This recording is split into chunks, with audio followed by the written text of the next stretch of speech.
Hi friends, आज हम Rajasthan geography का एक बहुत ही इंपॉर्टेंट टॉपिक का नाम है राजस्थान की प्रमुख वन संपदा, वन्य जीव और संरक्षण। इसके बारे में काफी डिटेल से चर्चा करेंगे। आप हमारे साथ बने रहिए ताकि आपको इसके बारे में जानकारी प्राप्त हो सके। तो शुरुआत करते हैं आज का टॉपिक है हमारा राजस्थान की प्रमुख वन संपदा। तो राजस्थान क्या है, अपनी विविध भौगोलिक और जलवायु परिस्थितियों की वजह से तो राजस्थान की क्या है, अलग अलग तरह की भौगोलिक और जलवायु परिस्थितियां। इस कारण यहाँ पे अलग अलग तरह के पेड़ पौधे, वन्य जीव की एक विस्तृत श्रृंखला पाई जाती है। ये हमारे भारत के वन्य जीवों की दृष्टि से बहुत ही महत्वपूर्ण राज्य है। राजस्थान की बात करें तो भारत में वन्य जीवों की दृष्टि से बहुत ही महत्वपूर्ण राज्य है। कौन सा? राजस्थान। अब हम देखेंगे राजस्थान की प्रमुख वन संपदा के बारे में, मतलब राजस्थान में कौन कौन से स्थानीय रूप से वृक्ष पाए जाते हैं, उनके नाम कर देखें। तो पहला वृक्ष आता है हमारा कौन सा? खेजड़ी, जिसे जानटी वृक्ष, शमी वृक्ष या फिर हमारे राज्य का गौरव भी कहते हैं, और इसे राज्य का कल्प वृक्ष भी कहा जाता है। इसका वैज्ञानिक नाम हमारे प्रोसोपिस सिनेरेरिया, आप इसे याद रखेंगे। इसका वैज्ञानिक नाम क्या है? इसका वैज्ञानिक नाम प्रोसोपिस सिनेरेरिया है। बात करें सर्वाधिक विस्तार वाले जिले की, तो यह राजस्थान के किन क्षेत्रों में अधिक पाया जाता है? तो राजस्थान के पश्चिमी राजस्थान वाले क्षेत्र, जिसमें सबसे ज्यादा जोधपुर में ये पाया जाता है। फिर इसके उपयोग और विशेषता की बात करें तो 1983 में इसे राज्य वृक्ष का दर्जा दे दिया गया था, और विजयदशमी मतलब दशहरे पर इसकी पूजा की जाती है। गोगा जी के थान या मंदिर हमारे इसी वृक्ष के नीचे बनाए जाते हैं, आप इसे याद रखेंगे। इसीलिए कहा जाता है गांव गांव गोगो, गांव गांव खेजड़ी। मतलब जिस गांव में खेजड़ी का पेड़ होता है वहां गोगा जी का वास होता है। दूसरा वृक्ष आता है हमारा कौन सा? रोहिड़ा, जिसे मरुस्थल का सागवन कहा जाता है। रोहिड़े की बात करें तो रोहिड़े को क्या कहा जाता है? मरुस्थल का सागवन कहा जाता है। वैज्ञानिक नाम की बात करें तो इसका वैज्ञानिक नाम है टिकोमेला अंडुलेटा। इसका वैज्ञानिक नाम क्या है? टिकोमेला अंडुलेटा। सर्वाधिक विस्तार वाले जिले की बात करें तो इसका सर्वाधिक विस्तार वाला जिला है हमारे पश्चिमी राजस्थान, और उसमें खासकर देखें तो जोधपुर। बात करें रोहिड़ा की, तो रोहिड़े के जो पुष्प है उसे राज्य पुष्प का दर्जा दिया गया है। जो रोहिड़े के पुष्प को राज्य पुष्प का दर्जा दिया गया 1983 में। और इसकी जो लकड़ी है फर्नीचर बनाने में बहुत ज्यादा उपयोगी होती है। रोहिड़े की लकड़ी किस काम आती है? फर्नीचर बनाने के। अगला पादप आता है हमारा कौन सा? महुआ। महुआ जो हमारे आदिवासियों का कल्पवृक्ष कहलाता है। क्या? आदिवासियों का कल्पवृक्ष कहलाता है हमारे महुआ, जिसका वैज्ञानिक नाम हमारे मधुका लोंगोफोलिया है। मधुका लोंगोफोलिया इसका यहाँ वैज्ञानिक नाम है, और सबसे ज्यादा हमारे राजस्थान के डूंगरपुर वाले क्षेत्र में पाया जाता है।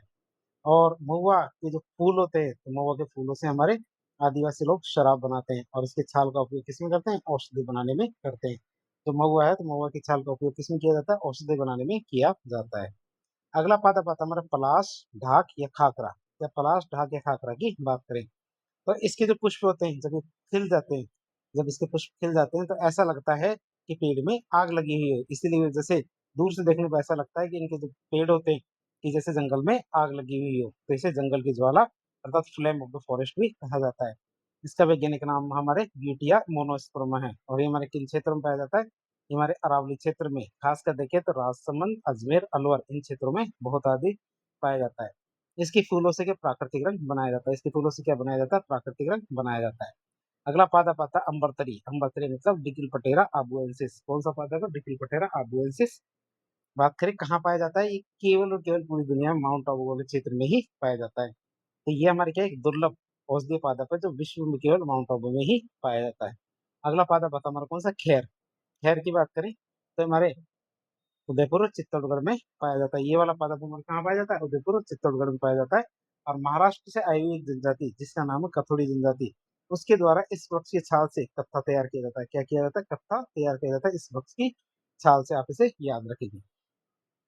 आगे बात करें इसकी तो अगला पादप आता है हमारा शहतूत। शहतूत की बात करें तो उदयपुर में हमारे शहतूत के वृक्ष बहुत ज्यादा पाए जाते हैं। शहतूत क्यों प्रसिद्ध है?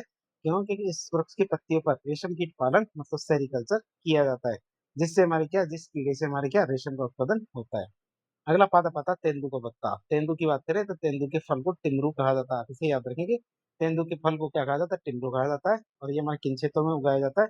ये हमारे प्रतापगढ़, चित्तौड़गढ़ और हाड़ौती क्षेत्र में उगाया जाता है हमारे कौन सा? तेंदू का पेड़। बात करें इसके पत्तों की तो तेंदू के पत्तों का मुख्य उपयोग हमारे बीड़ी बनाने में करते हैं। किसमें करते हैं? बीड़ी बनाने में किया जाता है।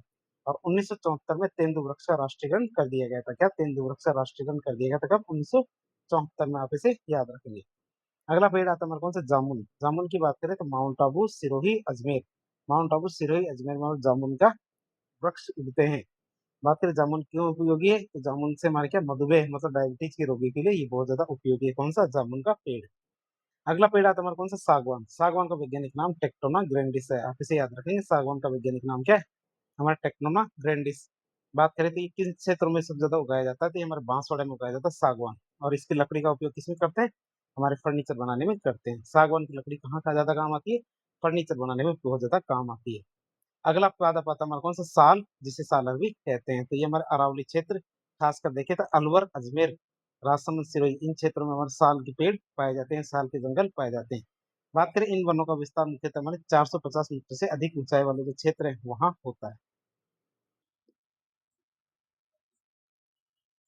इसके बाद हम राजस्थान के प्रमुख घासों के बारे में बातचीत करेंगे। किसके बारे में, राजस्थान के प्रमुख घासों के बारे में बातचीत करें तो राजस्थान के विभिन्न भौगोलिक क्षेत्रों में पशुपालन और पारिस्थितिकी के लिए, किसके लिए, पशुपालन और पारिस्थितिकी के लिए कई प्रकार की घासें पाई जाती है। तो उन घासों के बारे में बातचीत करें।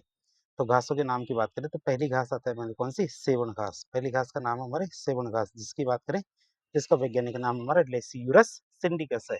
आप इसे याद रखेंगे, इसका वैज्ञानिक नाम हमारा लेसियूरस सिंडिकस है। तो सबसे ज्यादा कहाँ पाई जाती है, ये लाठी सीरी क्षेत्र में पाई जाती है। कहाँ पे, जैसलमेर में। तो हमारे आप इसे याद रखेंगे कि ये हमारे जो पोखरण और मोहनगढ़ इसके बीच में हमारे क्या लाठी सीरीज पाई जाती है, तो वहां पे हमारे क्या सेवन घास भी पाई जाती है। तो दुधारू पशुओं के चारे के लिए ये उत्तम घास है और इसे हमारे गोडाउन की शरण स्थली भी कहा जाता है। तो इसे क्या कहते हैं, गोडाउन की शरण स्थली भी कहा जाता है। अगली घास आती है हमारे कौन सी, धामन घास। धामन घास की बात करें तो इसे सेंक्रस सेटिग्रस भी कहते हैं। क्या, सेंक्रस सेटिग्रस भी कहते हैं। कहाँ ज्यादा पाई जाती है, तो हमारे जैसलमेर में सबसे ज्यादा पाई जाती है। और दुधारू पशुओं के लिए अत्यंत पौष्टिक और उपयोगी चारा है। ये हमारे क्या, दुधारू पशुओं के लिए अत्यंत पौष्टिक और उपयोगी चारा है। अगली घास आती है हमारी बांस। बांस की बात करें तो बांस का वैज्ञानिक नाम हमारे बम्बूसा वल्गेरिस होता है। आप इसे याद रखेंगे, बांस का वैज्ञानिक नाम क्या था, बम्बूसा वल्गेरिस। बात करें सबसे ज्यादा कहाँ पाई जाती है, तो ये हमारे बांस सबसे ज्यादा कहाँ पाई जाती है, बांसवाड़ा में। नाम में ही बांस है तो बांसवाड़ा में बांस पाई जाती है। ये दुनिया की सबसे लंबी घास है। बांस क्या होती है, दुनिया की सबसे लंबी घास है। पहले बांस को वृक्ष की कैटेगरी में गिना जाता है। किस कैटेगरी में गिना जाता था, वृक्ष की कैटेगरी में गिना जाता था। लेकिन जैसे ही भारत सरकार का हमारा राष्ट्रीय बंबू मिशन आया, तो उसके बाद से इसे घास की श्रेणी में डाल दिया गया। तो ये हमारे क्या, दुनिया की सबसे लंबी घास है। और इसे हमारे आदिवासियों का हरा सोना या फिर आदिवासियों की या इमारती लकड़ी भी कहते हैं। आदिवासियों का हरा सोना है, आदिवासियों की इमारती लकड़ी भी इसे कहा जाता है। फिर बात करें खस घास की। अगली घास आती है हमारे कौन सी, खस घास। तो हमारे सवाई माधोपुर, भरतपुर, अजमेर, टोंक इन क्षेत्रों में पाई जाती है। और ये हमारी क्या, एक सुगंधित घास है। कैसी घास है, सुगंधित घास है, जिसकी जड़ों का उपयोग शरबत और इत्र बनाने में, मतलब परफ्यूम बनाने में किया जाता है। अगली घास आती है हमारी कौन सी, बुरघास। घास की बात करें तो अगली घास का नाम है बुरघास। और ये हमारे कहाँ, किन क्षेत्र में, बीकानेर क्षेत्र में पाई जाती है। और ये भी हमारे एक प्रकार की सुगंधित घास है। अगली घास आती है उनसे हमारी मोचिया घास। मोचिया घास की बात करें तो ये हमारे तालछा पर चूरू में पाई जाती है। कहाँ, तालछा पर चूरू में पाई जाती है। और जो हमारे काले हिरण होते हैं, जिन्हें ब्लैक बक्स कहते हैं, इनका पसंदीदा भोजन ही हमारे मोचिया घास होती है। और बात करें राजस्थान में और कौन कौन सी घासें पाई जाती है, तो राजस्थान में अंजन, करड़ और भरूट इस प्रकार के बहुत सारी घासें पाई जाती है। अब हम बात करें राजस्थान के अंदर कौन कौन से वानिकी और वृक्षारोपण कार्यक्रम चलाए जा रहे हैं, उनकी बात करें। कौन कौन से वानिकी और वृक्षारोपण कार्यक्रम चलाए जाते हैं, उनकी बात करें। तो कौन कौन से हमारे वानिकी और वृक्षारोपण कार्यक्रम है, तो राजस्थान में मरुस्थलीकरण को रोकने के लिए, या राजस्थान में मरुस्थलीकरण को रोकने के लिए और वनों का विस्तार करने के लिए बहुत सारे ऐतिहासिक और वो बहुत सारी योजनाएं चलाई जा रही है। क्या, ऐतिहासिक और योजनाएं चलाई जा रही है। बात करें मरुस्थल वृक्षारोपण कार्यक्रम। क्या, मरुस्थल वृक्षारोपण कार्यक्रम की बात करें जो 1977 से 1978 के बीच में चालू था। तो हमारे 10 मरुस्थलीय जिलों के अंदर शुरू किया गया था। जो हमारे पश्चिमी राजस्थान के मरुस्थलीय जिले हैं, कितने, 10, उनके अंदर इसको शुरू किया गया था। जिसमें हमारे केंद्र और राज्य की वित्तीय भागीदारी कितनी है, 75-25 के अनुपात में हमारे केंद्र और राज्य की वित्तीय भागीदारी है। अगला कार्यक्रम आता है हमारा कौन सा, मरुस्थल विकास कार्यक्रम। ये 1977 से 1978 के बीच में चल रहा है। और ये हमारे राजस्थान के कौन से, पश्चिमी राजस्थान के 16 जो मरुस्थलीय जिले हैं उनमें संचालित है। और इनमें भी हमारे केंद्र राज्य का वित्तीय अनुपात कितना, 75-25 के अनुपात में दोनों काम कर रहे हैं। फिर आता हमारा अगला ऑपरेशन, ऑपरेशन आता है जिसका नाम है ऑपरेशन खिचड़ी।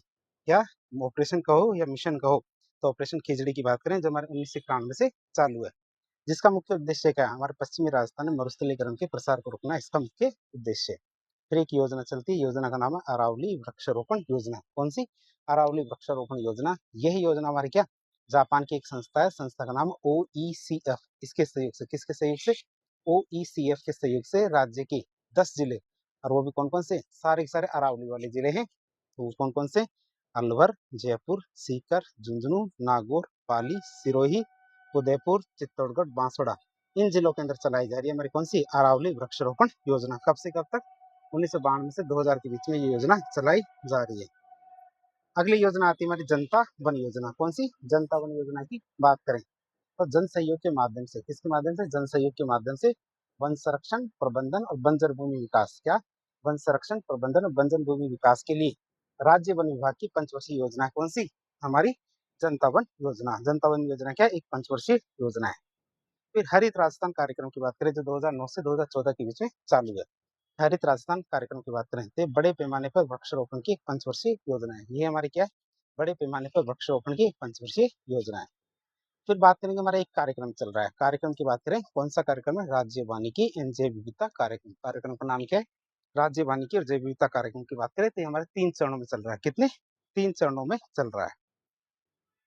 बात करें इसके अंदर हमारे वनों के विकास, मृदा जल संरक्षण, गरीबी उन्मूलन, हमारे 3 कार्य किए जा रहे हैं। कौन कौन से, वनों का विकास किया जा रहा है, मृदा जल संरक्षण किया जा रहा है, साथ ही साथ हमारे गरीबी उन्मूलन के लिए ये हमारे एक दीर्घकालिक महत्वाकांक्षी परियोजना है। क्या है, दीर्घकालिक महत्वाकांक्षी परियोजना है, जिसे हमारे 3 चरणों में लागू किया गया है। कितने चरणों में, 3 चरणों में लागू किया गया है। बात करें 3 चरणों की तो पहला चरण हमारे 2003 से 2010 के बीच में चल रहा था। दूसरा चरण हमारे 2011 से 2022 तक, और तीसरा चरण हमारे 2023 से 2031 तक चालू है। बात करें पहले चरण की तो इसमें हमारे 18 जिलों को शामिल किया गया था, और सहयोगी संस्था कौन थी, हमारे जापान की जीका संस्था। तो जापान की जीका संस्था हमारे पहले चरण के लिए पैसा उपलब्ध करा रही थी, मतलब सहयोगी संस्था के रूप में काम कर रही थी। दूसरा चरण की बात करें, इसमें हमारे 15 जिले थे, 10 तो हमारे मरुस्थलीय जिले, मतलब पश्चिमी जो अरावली के पश्चिमी 10 जिले हैं जो मरुस्थलीय क्षेत्र के, तो 10 मरुस्थलीय जिले और 5 गैर मरुस्थलीय जिले जिनकी बात करें तो उसमें हमारे क्या 7 वन्य जीव अभ्यारण्य भी शामिल है। इसमें भी हमारे पैसों की सहयोग कौन कर रहा था, हमारे जीका, जो क्या है जापान की एक संस्था है। तो हमारी ये दूसरे चरण की सहायता भी हमारे कौन कर रहा है, जीका, जापान की संस्था। तीसरे चरण की बात करें, तीसरा चरण हमारे 2023 से 2031 तक चल रहा है, वर्तमान में भी ये लागू है। तो राजस्थान के 13 जिलों में लागू है। कितने, 13 जिलों में लागू है। तो पूर्वी और दक्षिणी राजस्थान के, कहाँ के, पूर्वी और दक्षिणी राजस्थान के 13 जिलों में लागू है। बात करें इसमें पैसा कौन उपलब्ध करा रहा है, इसमें हमारा पैसा उपलब्ध करा रहा है एएफडी, जो हमारे क्या है, फ्रांस की एक संस्था है, फ्रांस की एक संस्था एएफडी ये पैसा उपलब्ध करा रही है। वित्तीय अनुपात की बात करें तो इसमें फ्रांस 70% और राजस्थान सरकार मतलब राज्य कितना फंड दे रहा है, 30%। बात करें तीसरे चरण की तो ये हमारे 2023 से 2031 तक चालू है। अब बात करेंगे जो हमारा तीसरा चरण चल रहा है, जो हमारे क्या 2023 से 2031 के बीच में लागू है। तो इसके क्या क्या लक्ष्य है, बात करें इसकी तो पूर्वी राजस्थान में जैव विविधता का संरक्षण करना और पतझड़ वनों को, वन संसाधन को बढ़ाना। तो पहला उद्देश्य क्या था, या पहला लक्ष्य क्या था, पूर्वी राजस्थान में जैव विविधता का संरक्षण करना और पतझड़ वन संसाधनों को बढ़ाना। परियोजना की बात करें तो परियोजना में शामिल कुल 800 गाँव की, क्या, परियोजना में शामिल कुछ 800 गाँव की 23 डिविजनल मैनेजमेंट यूनिट, कितनी, 23 डिविजनल मैनेजमेंट यूनिट और 90 फील्ड मैनेजमेंट यूनिट में बांटा गया। आप इसे याद रखेंगे, कितने गाँव की, 800 गाँव की। फिर वृक्षारोपण लक्ष्य की बात करें तो इसके अंतर्गत हमारे 55,000 हेक्टेयर का वृक्षारोपण लक्ष्य रखा गया है, जिसमें हमारा ओरण जो पवित्र उपवन होते हैं, पवित्र उपवन की बात करें तो जैसे हमारे कई पवित्र क्षेत्र होते हैं जैसे मंदिर, मस्जिद, गुरुद्वारा या फिर कोई पवित्र जगह, उनके आसपास के जो वन्य क्षेत्र होता है, वृक्ष होते हैं जहाँ पे, उसे ओरण क्षेत्र घोषित कर दिया जाता है, मतलब पवित्र उपवन की संज्ञा दी जाती है। तो 3,000 हेक्टेयर में हमारे पवित्र उपवन मतलब ओरण वन विकसित करने का लक्ष्य रखा गया है, और ओवरऑल देखें तो वृक्षारोपण का लक्ष्य रखा गया 55,000 हेक्टेयर। बात करें हमारे कृषि वानिकी की, तो कृषि वानिकी के तहत 55 लाख पौधों का वितरण किया जाएगा, साथ ही साथ 100 प्लांट माइक्रो रिजर्व बनाए जाएंगे, क्या, 100 प्लांट माइक्रो रिजर्व बनाए जाएंगे, साथ ही साथ 55 लाख पौधों का वितरण किया जाएगा। वन्य जीव क्षेत्रों की सुरक्षा के लिए, किसके लिए, वन्य जीव क्षेत्रों की सुरक्षा के लिए 610 किलोमीटर लंबी दीवार का भी निर्माण किया जाएगा। किसका, 610 किलोमीटर लंबी दीवार का निर्माण किया जाएगा। बात करें हमारे आजीविका और स्वास्थ्य आधारित योजनाओं की, किसकी, आजीविका और स्वास्थ्य आधारित योजनाओं की बात करें, इसमें आती है हमारी कौन सी, वनधन योजना, जो हमारा राज्य सरकार के द्वारा चलाई जा रही है। उसी प्रकार वनधन विकास योजना हमारे केंद्र सरकार के द्वारा चलाई जा रही है। तो 2 योजना साथ साथ देख लेते हैं। पहली योजना आती है हमारी वनधन योजना, ये हमारे राज्य सरकार के द्वारा चलाई जा रही है। तो दूसरी योजना हमारी कौन सी, केंद्र सरकार के द्वारा चलाई जा रही है, वनधन विकास योजना। वनधन योजना की बात करें तो 12 अगस्त 2015 से चालू, कब से, 12 अगस्त 2015 से चालू है, राज्य सरकार के द्वारा चलाई जा रही है। तो दूसरी कौन सी बंधन विकास योजना, ये 14 अप्रैल 2018 से लागू है। किसके द्वारा चलाई जा रही है? केंद्र सरकार के द्वारा। तो अब बात करेंगे हम वन धन योजना। इसमें क्या है? इसमें यार वन क्षेत्रों के निकट रहने वाले जो लोग हैं या वन क्षेत्रों के निकट रहने वाले लोगों को रोजगार उपलब्ध कराना, ताकि वो वनों पर निर्भर कम हो सके, वनों पर उनकी जो निर्भरता है ताकि उसको कम किया जा सके, इसके लिए हमारे वन धन योजना चल रही है। फिर आती है वन धन विकास योजना। इसमें हमारे क्या किया जा रहा है? इसमें हमारा गैर लकड़ी आधारित उत्पाद, मतलब नॉन टिम्बर फॉरेस्ट प्रोडक्ट, जैसे हमारे राल आती है, गोंद आता है, रेशे आते हैं, पत्ते आते हैं, तो ये हमारे क्या होते हैं? नॉन टिम्बर फॉरेस्ट प्रोडक्ट की बात करें, जिसमें फॉरेस्ट से प्राप्त किया जाता है, लेकिन उसमें लकड़ी का उपयोग नहीं करते हैं, पेड़ों को काटा नहीं जाता है। तो उनका संग्रहण और प्रसंस्करण से हमारे आदिवासियों की आय बढ़ाना हमारे वन धन विकास योजना का लक्ष्य है, जो हमारे 14 अप्रैल 2018 से चल रही है। अब बात करेंगे हमारे एक योजना चल रही है, घर घर औषधि योजना। योजना का नाम है घर घर औषधि योजना की बात करें तो 1 अगस्त 2021 से 2026 तक, कब से कब तक? 1 अगस्त 2021 से 2026 तक हमारे वन घर घर औषधि योजना चल रही है। तो इसमें क्या है? इसमें नागरिकों की रोग प्रतिरोधक क्षमता, मतलब इम्यूनिटी बढ़ाने का प्रयास किया जा रहा है। क्या? नागरिकों की इम्यूनिटी पावर, मतलब रोग प्रतिरोधक क्षमता बढ़ाने का प्रयास किया जा रहा है। इसके तहत हमारे 4 औषधीय पौधे बांटे गए हैं। कौन कौन से? तुलसी, अश्वगंधा, कालमेघ और गिलोय। कौन कौन से हमारे 4 औषधीय पौधे हैं जो बांटे गए हैं? वो हमारे तुलसी, अश्वगंधा, कालमेघ और गिलोय, ये 4 पौधे बांटे गए हैं। अब करंट अफेयर्स की बात करते हैं, मतलब वर्तमान में कौन कौन सी नई नई अभियान चल रहे हैं। इसमें एक अभियान चल रहा है हमारे, कौन सा? हरियालो राजस्थान महाअभियान। कौन सा अभियान है? हरियालो राजस्थान महाअभियान की बात करें तो इसकी शुरुआत हमारे 7 अगस्त 2024 को हुई थी। कब हुई थी? 7 अगस्त 2024 को इसकी शुरुआत हुई थी। प्रेरणा की बात करें तो यह भारत सरकार के एक पेड़ माँ के नाम, भारत सरकार का एक प्रोग्राम चल रहा है, कौन सा? एक पेड़ माँ के नाम, उस अभियान से प्रेरित है। और अभियान की शुरुआत कब से हुई थी? 5 जून 2024 से इसकी शुरुआत हुई थी। कौन से? एक पेड़ माँ के नाम। लक्ष्य की बात करें तो इसके तहत हमारे अगले 5 वर्षों में 50 करोड़ पौधों का वृक्षारोपण करना है। कितने? 50 करोड़ पौधे वृक्षारोपण करने हैं। आप इसे याद रखेंगे, जो जिसमें हमारे क्या, हर साल 10 करोड़ पौधों का लक्ष्य रखा गया है। कितने? 10 करोड़ पौधे हर साल वृक्षारोपण करने का हमारा लक्ष्य है। वर्तमान में शीर्ष जिलों की बात करें, ये हमारे 10 करोड़ पौधों के अंदर सबसे ज्यादा कहाँ उगाए गए हैं? तो नंबर 1 पे हमारे जयपुर आता है, फिर उदयपुर, फिर भीलवाड़ा। आप इसे याद रखेंगे कौन कौन से जिले हैं। पहले नंबर पे जयपुर, फिर उदयपुर, फिर भीलवाड़ा। टॉप विभाग की बात करें, मतलब कौन कौन से विभाग है जिसमें जो इस कार्यक्रम में बढ़ चढ़ के भाग ले रहे हैं। बढ़ चढ़ के भाग लेने में सबसे पहले नंबर पे आता है हमारा कौन सा? शिक्षा विभाग। कौन सा विभाग आता है? शिक्षा विभाग। दूसरे नंबर पे आएगा कौन सा? हमारा ग्रामीण विकास और पंचायती राज विभाग। क्यों? क्योंकि यही इनके अंदर बेहतर कार्य कर सकते हैं। तो पहला कौन सा था? शिक्षा विभाग, दूसरा ग्रामीण विकास और पंचायती राज विभाग, और तीसरा हमारा कौन सा? वन विभाग। तो वन विभाग हमारे क्या तीसरे नंबर पे आता है इस योजना को, इस कार्यक्रम को आगे बढ़ाने में। अब बात करेंगे हमारे एक अरावली पर्वतमाला की बात आती है। किसकी? अरावली पर्वतमाला के संरक्षण के लिए 2 प्रोजेक्ट चलाए गए हैं। क्या? अरावली पर्वतमाला के संरक्षण के लिए कितने? 2 प्रोजेक्ट चलाए गए हैं। एक प्रोजेक्ट का नाम है अरावली ग्रीन वॉल प्रोजेक्ट। एक प्रोजेक्ट का क्या नाम है? अरावली ग्रीन वॉल प्रोजेक्ट, जिसे हम अरावली ग्रीन वॉल प्रोजेक्ट कहेंगे। दूसरा अरावली हरित विकास परियोजना। क्या? अरावली हरित विकास परियोजना। तो 2 हमारी परियोजनाएं चल रही है। संचालन करना की बात कर्ता की बात करें तो एक तो हमारी केंद्र सरकार चला रही है, तो दूसरा हमारे क्या राज्य सरकार चला रही है। क्या? हमारे एक तो केंद्र सरकार चला रही है, तो दूसरी राजस्थान सरकार चला रही है। तो केंद्र सरकार की बात करें ग्रीन वॉल प्रोजेक्ट की, तो पर्यावरण, वन और जलवायु परिवर्तन मंत्रालय के द्वारा चलाया जा रहा है। किसके द्वारा? पर्यावरण, वन और जलवायु परिवर्तन मंत्रालय के द्वारा इसे चलाया जा रहा है। दूसरी परियोजना आती है हमारे कौन सी? राजस्थान सरकार की, जिसकी निगरानी कौन कर रहा है? केंद्र सरकार कर रही है। प्रेरणा की बात करें तो ये हमारे ये ग्रीन वॉल प्रोजेक्ट है, ये हमारे अफ्रीका की जो ग्रीन वॉल परियोजना है उससे प्रेरित है। किससे प्रेरित है? अफ्रीका की ग्रेट ग्रीन वॉल परियोजना से प्रेरित है। फिर बात करें अरावली हरित विकास परियोजना की, हमारे राज्य स्तरीय मरुस्थलीकरण नियंत्रण पहल से प्रेरित है। किससे? राज्य स्तरीय मरुस्थलीकरण नियंत्रण पहल से ये प्रेरित है। बात करें विस्तार क्षेत्र की, तो इसके अंतर्गत जो ग्रीन वॉल प्रोजेक्ट है इसमें हमारे 3 राज्य और 1 केंद्र शासित प्रदेश, तो टोटल 4 क्षेत्र शामिल किए गए हैं। और वो कौन कौन से? गुजरात, राजस्थान, हरियाणा और दिल्ली।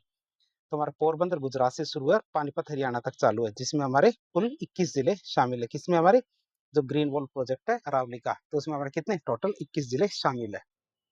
तो कहाँ से कहाँ तक शुरू है? पोरबंदर गुजरात से पानीपत हरियाणा तक। बात करें हमारे अरावली हरित विकास परियोजना, तो ये केवल राजस्थान में संचालित है। कहाँ? केवल राजस्थान में संचालित है, अलवर से सिरोही तक। और इसमें हमारे 19 जिले में 550 किलोमीटर क्षेत्र शामिल किया गया। क्या? 19 जिलों के 550 किलोमीटर क्षेत्र को शामिल किया गया है। बात करें मुख्य विशेषता की, तो अरावली की चारों तरफ 1400 किलोमीटर लंबी, क्या? अरावली की चारों तरफ 1400 किलोमीटर लंबी और 5 किलोमीटर चौड़ी हरित बफर बेल्ट बनाना इसका मुख्य विशेषता क्या? एक हरित बफर बेल्ट बनाना इसका मुख्य उद्देश्य है या मुख्य विशेषता है। कितनी? 5 किलोमीटर चौड़ी और 1400 किलोमीटर लंबी। बात करें हमारे हरित विकास परियोजना की, तो 5 वर्षीय परियोजना है जिसका मुख्य उद्देश्य क्या है? भूमि क्षरण को रोकना, पारिस्थितिक तंत्र को बहाल करना। क्या? भूमि क्षरण को रोकना और पारिस्थितिकी तंत्र को बहाल करना इसका मुख्य उद्देश्य, मुख्य विशेषता है। अब हम देखेंगे वानिकी और पर्यावरण संबंधी कौन कौन से पुरस्कार दिए जाते हैं। क्या? वानिकी और हमारे पर्यावरण के संबंध में कौन कौन से पुरस्कार दिए जाते हैं, जिसमें सबसे पहले नंबर पे आता है हमारा कौन सा? अमृता देवी बिश्नोई पुरस्कार। पुरस्कार का नाम क्या है? अमृता देवी बिश्नोई पुरस्कार की बात करें तो इसकी शुरुआत हमारे 1994 में हुई थी। कब से इसकी शुरुआत हुई थी?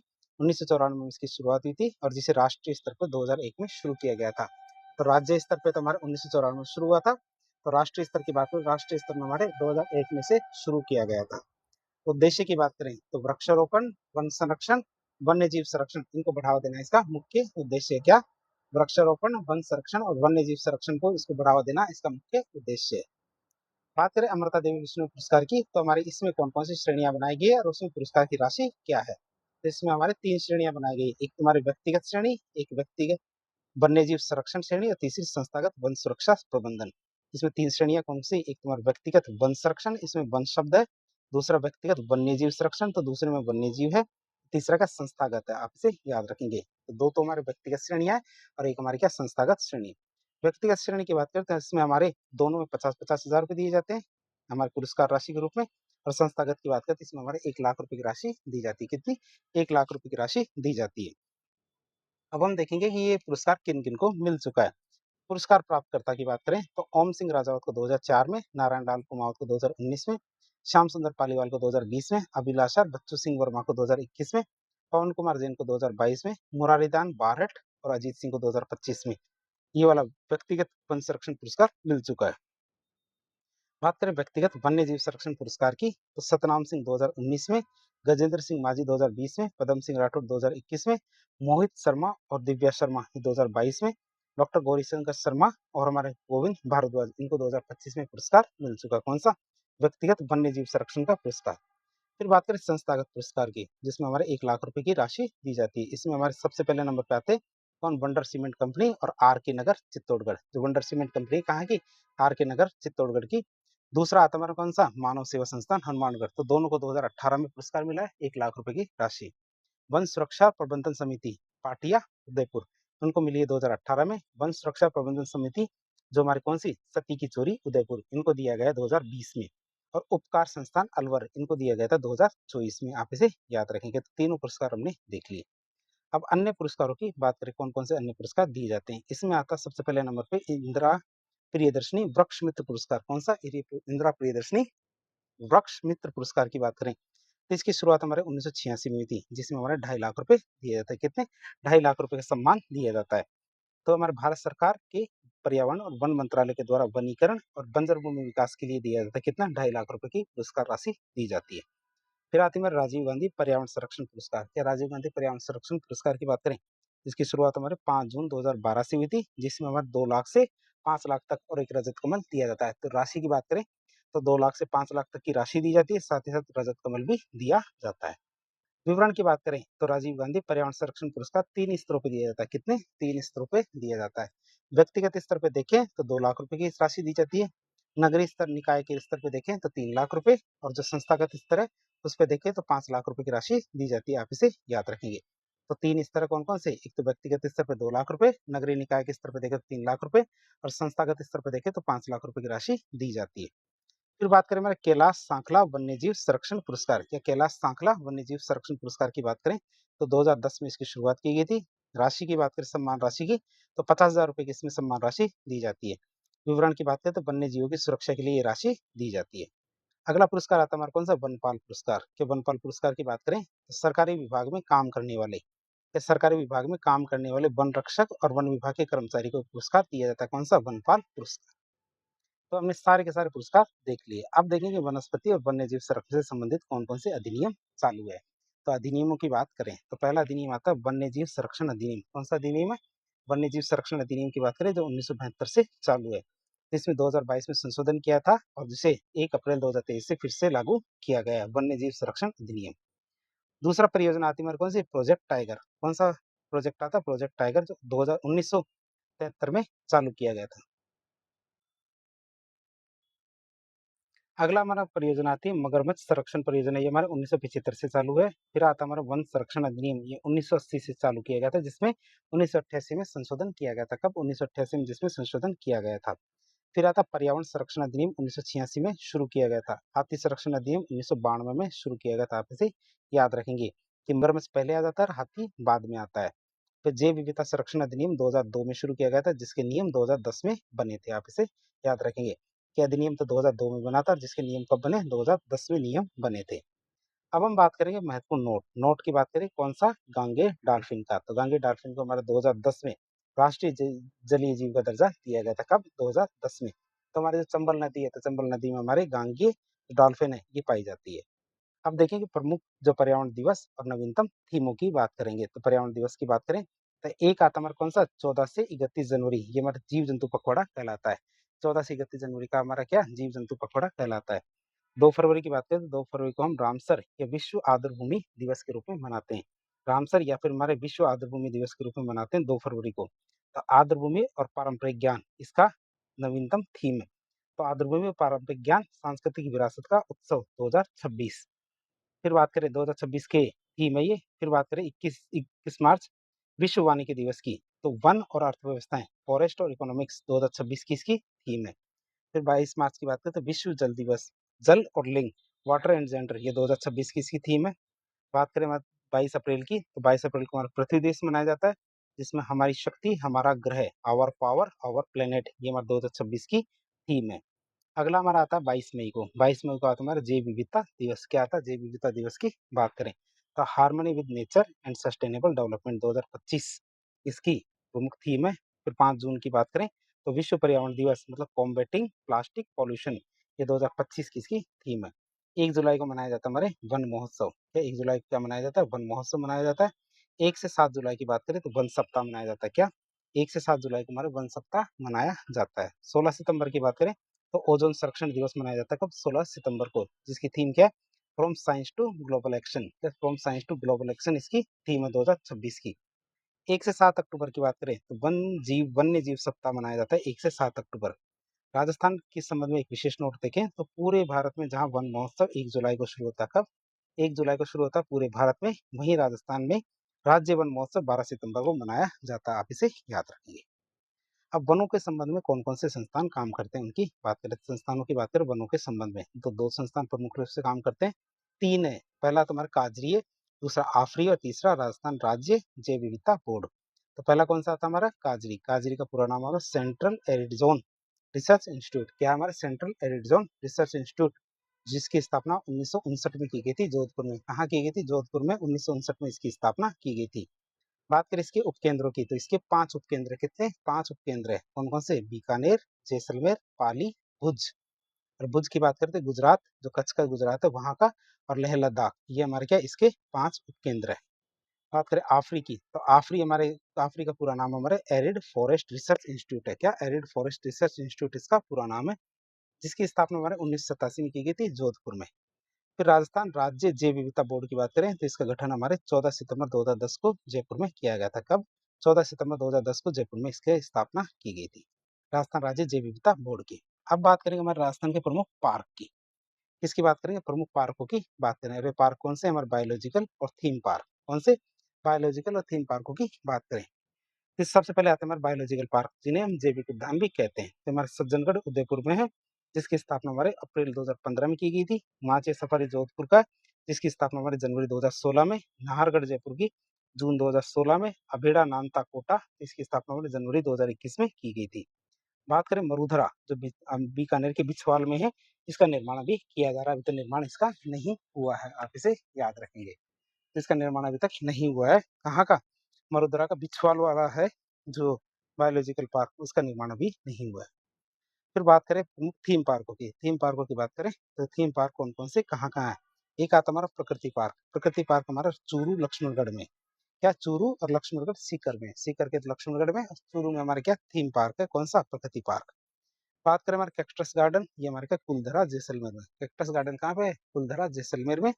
बटरफ्लाई पार्क की बात करें तो हमारे उदयपुर में काम कर रहा है, साथ ही साथ क्या अजमेर में प्रस्तावित है। उदयपुर में तो है ही बटरफ्लाई पार्क, लेकिन अजमेर में भी ये प्रस्तावित है। बोगनविलिया थीम पार्क की बात करें कि उदयपुर और जयपुर में है। क्या बोगनविलिया थीम पार्क कहाँ है?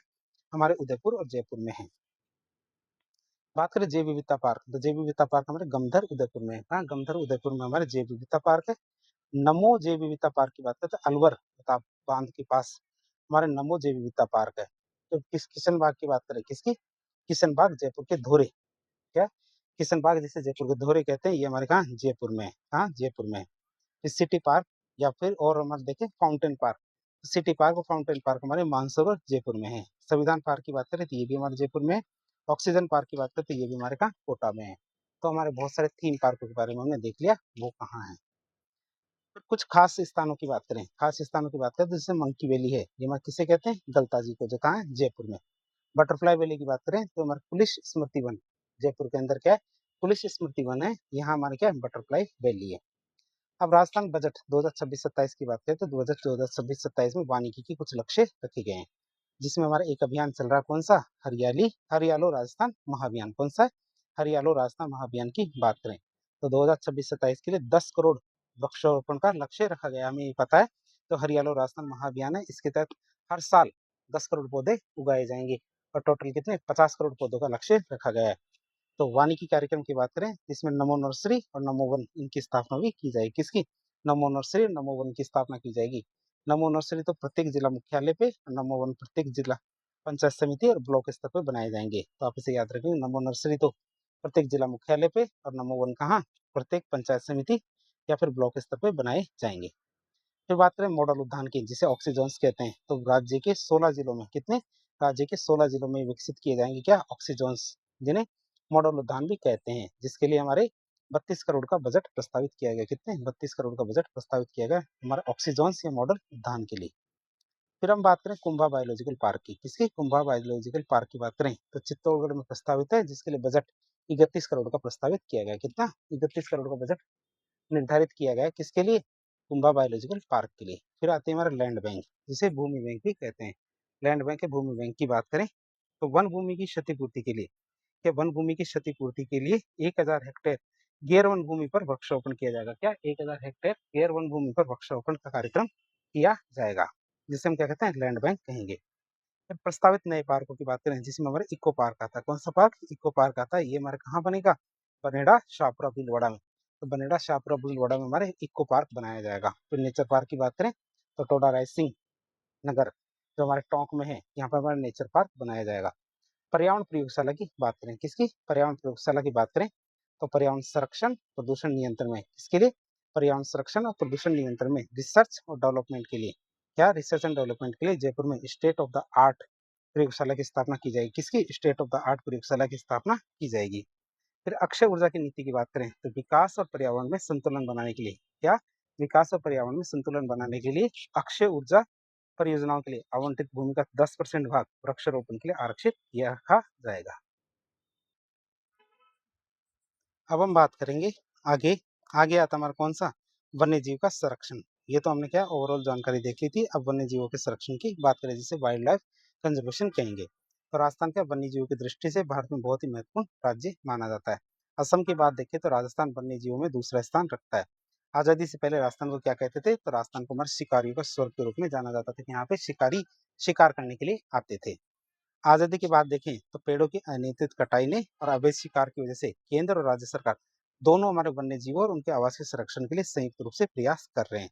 क्या? क्योंकि यहाँ पे अनियंत्रित कटाई हो रही है और अवैध शिकार हो रही है, इसको रोकने के लिए हमारी केंद्र सरकार और राज्य सरकार दोनों बराबरी से काम कर रही है।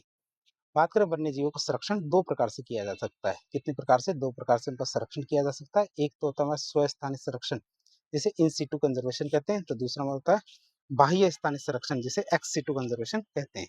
इन सीटू कंजर्वेशन का मतलब होता है कि जीवों को उनके प्राकृतिक आवास में ही सुरक्षित रखना, मतलब जो जहाँ है उसको वहीं सुरक्षित रखना। जैसे हमारे चंबल घड़ियाल है तो वो हमारे चंबल नदी में सुरक्षित रखना, तो शेरों को बाघों को हमारे जैसे रणथंभौर के अंदर सुरक्षित रखना। जो जिस आवास में है, जो जिसका प्राकृतिक आवास है, उसको वहीं पे सुरक्षित रखना।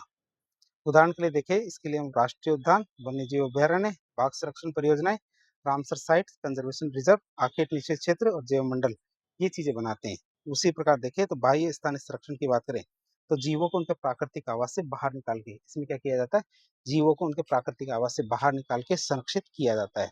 उदाहरण के लिए देखें, जैसे जंतुआलय, मृग उद्यान, पशुजीन बैंक, एक्वेरियम, इस तरह की चीजों में क्या किया जाता है, जीवों को उनके प्राकृतिक आवास से बाहर निकाला जाता है और बाहर निकाल के उनको सुरक्षित रखा जाता है।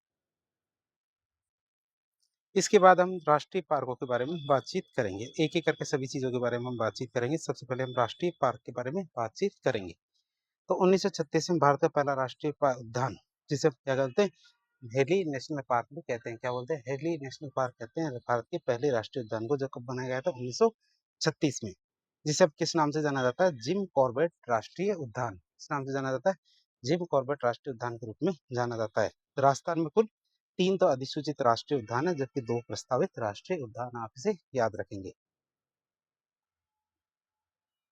पहला राष्ट्रीय उद्यान आता हमारा कौन सा, रणथंभौर राष्ट्रीय उद्यान, जो हमारे किन जिलों में पाया जाता है, तो ये हमारे सवाई माधोपुर में पाया जाता है। कहाँ, सवाई माधोपुर में पाया जाता है। बात की इसकी स्थापना के वर्ष की, तो 1980 में, 1980 में इसको स्थापना किया गया था, या फिर इसको दर्जा दिया गया था राष्ट्रीय उद्यान का। बात करें क्षेत्रफल की, तो लगभग 282.3 वर्ग किलोमीटर में ये फैला हुआ है। बात करें इसकी विशेषताओं की, तो राजस्थान का पहला राष्ट्रीय उद्यान है कौन सा, रणथंभौर राष्ट्रीय उद्यान। 1973 में पहला टाइगर प्रोजेक्ट भी यहीं पे शामिल किया गया था। जब प्रोजेक्ट टाइगर शुरू किया गया था, तो रणथंभौर जो राष्ट्रीय उद्यान है, उसमें ये शुरू किया गया था। बात करें त्रिनेत्र गणेश मंदिर की, और 6 प्रमुख झीलें जो हमारे यहाँ पे फैली हुई है, कि जिसमें हमारे एक पदम तालाब भी है, जहाँ हमारे हमीरदेव चौहान की बेटी रंग देवी ने जल जोहर किया था। बात करें रणथंभौर की, तो रणथंभौर राष्ट्रीय उद्यान चंबल नदियों से घिरा हुआ है, और मछली बागिन जो हमारे है ना, बागिन मछली, जिसे T16 भी कहते हैं, ये इनकी कर्मस्थली रही है।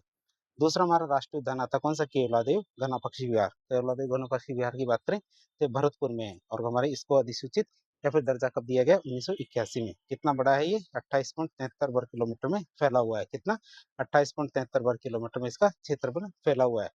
तो राज्य का दूसरा राष्ट्रीय उद्यान है हमारा केवलादेव घना पक्षी विहार है, ये हमारे राज्य का दूसरा राष्ट्रीय उद्यान है। 1981 में रामसर साइट, और 1985 में यूनेस्को विश्व धरोहर सूची में शामिल किया गया था हमारे इसे।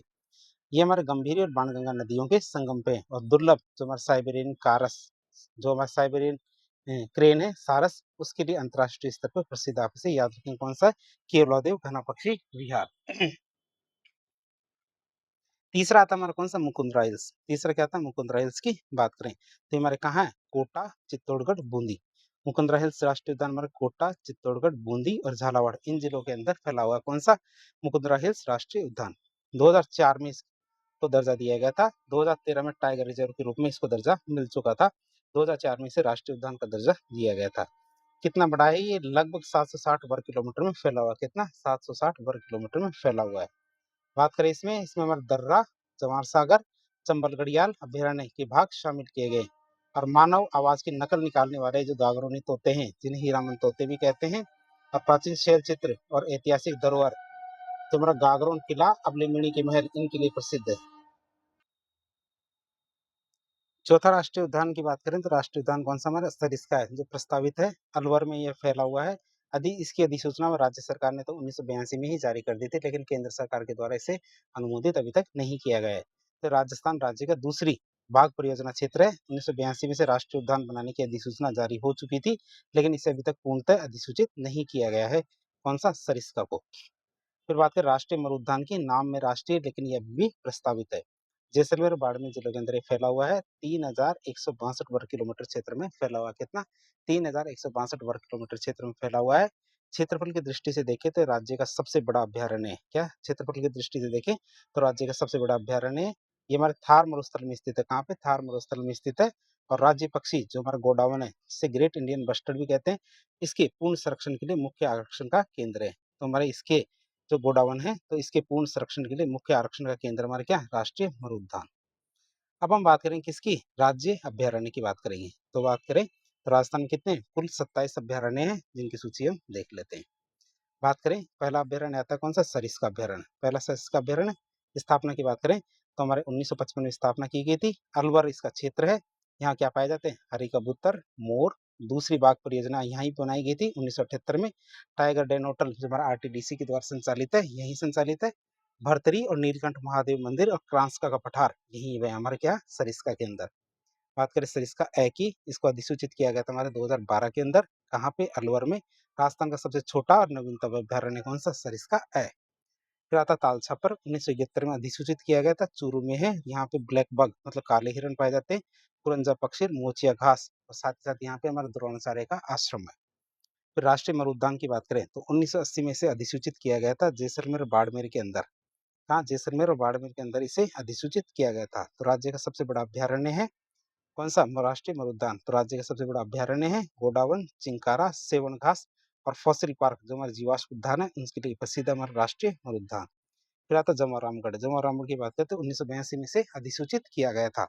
जयपुर की बात करें तो जयपुर में है, और धौंक वन और जमवाई माता मंदिर के लिए प्रसिद्ध है। तो नाहरगढ़ की बात करें 1980 में अधिसूचित किया गया था, जयपुर में है। जैविक उद्यान जो एक्जोटिक पार्क है, साथ ही साथ हमारा लॉयन सफारी, भालू रेस्क्यू सेंटर, जयपुर जंतुआलय यहीं पे स्थानांतरित किया गया है। कहाँ से? हमारे जो हमारा रामनिवास बाग है वहां से इसे स्थानांतरित करके कहाँ लेके गए? नाहरगढ़।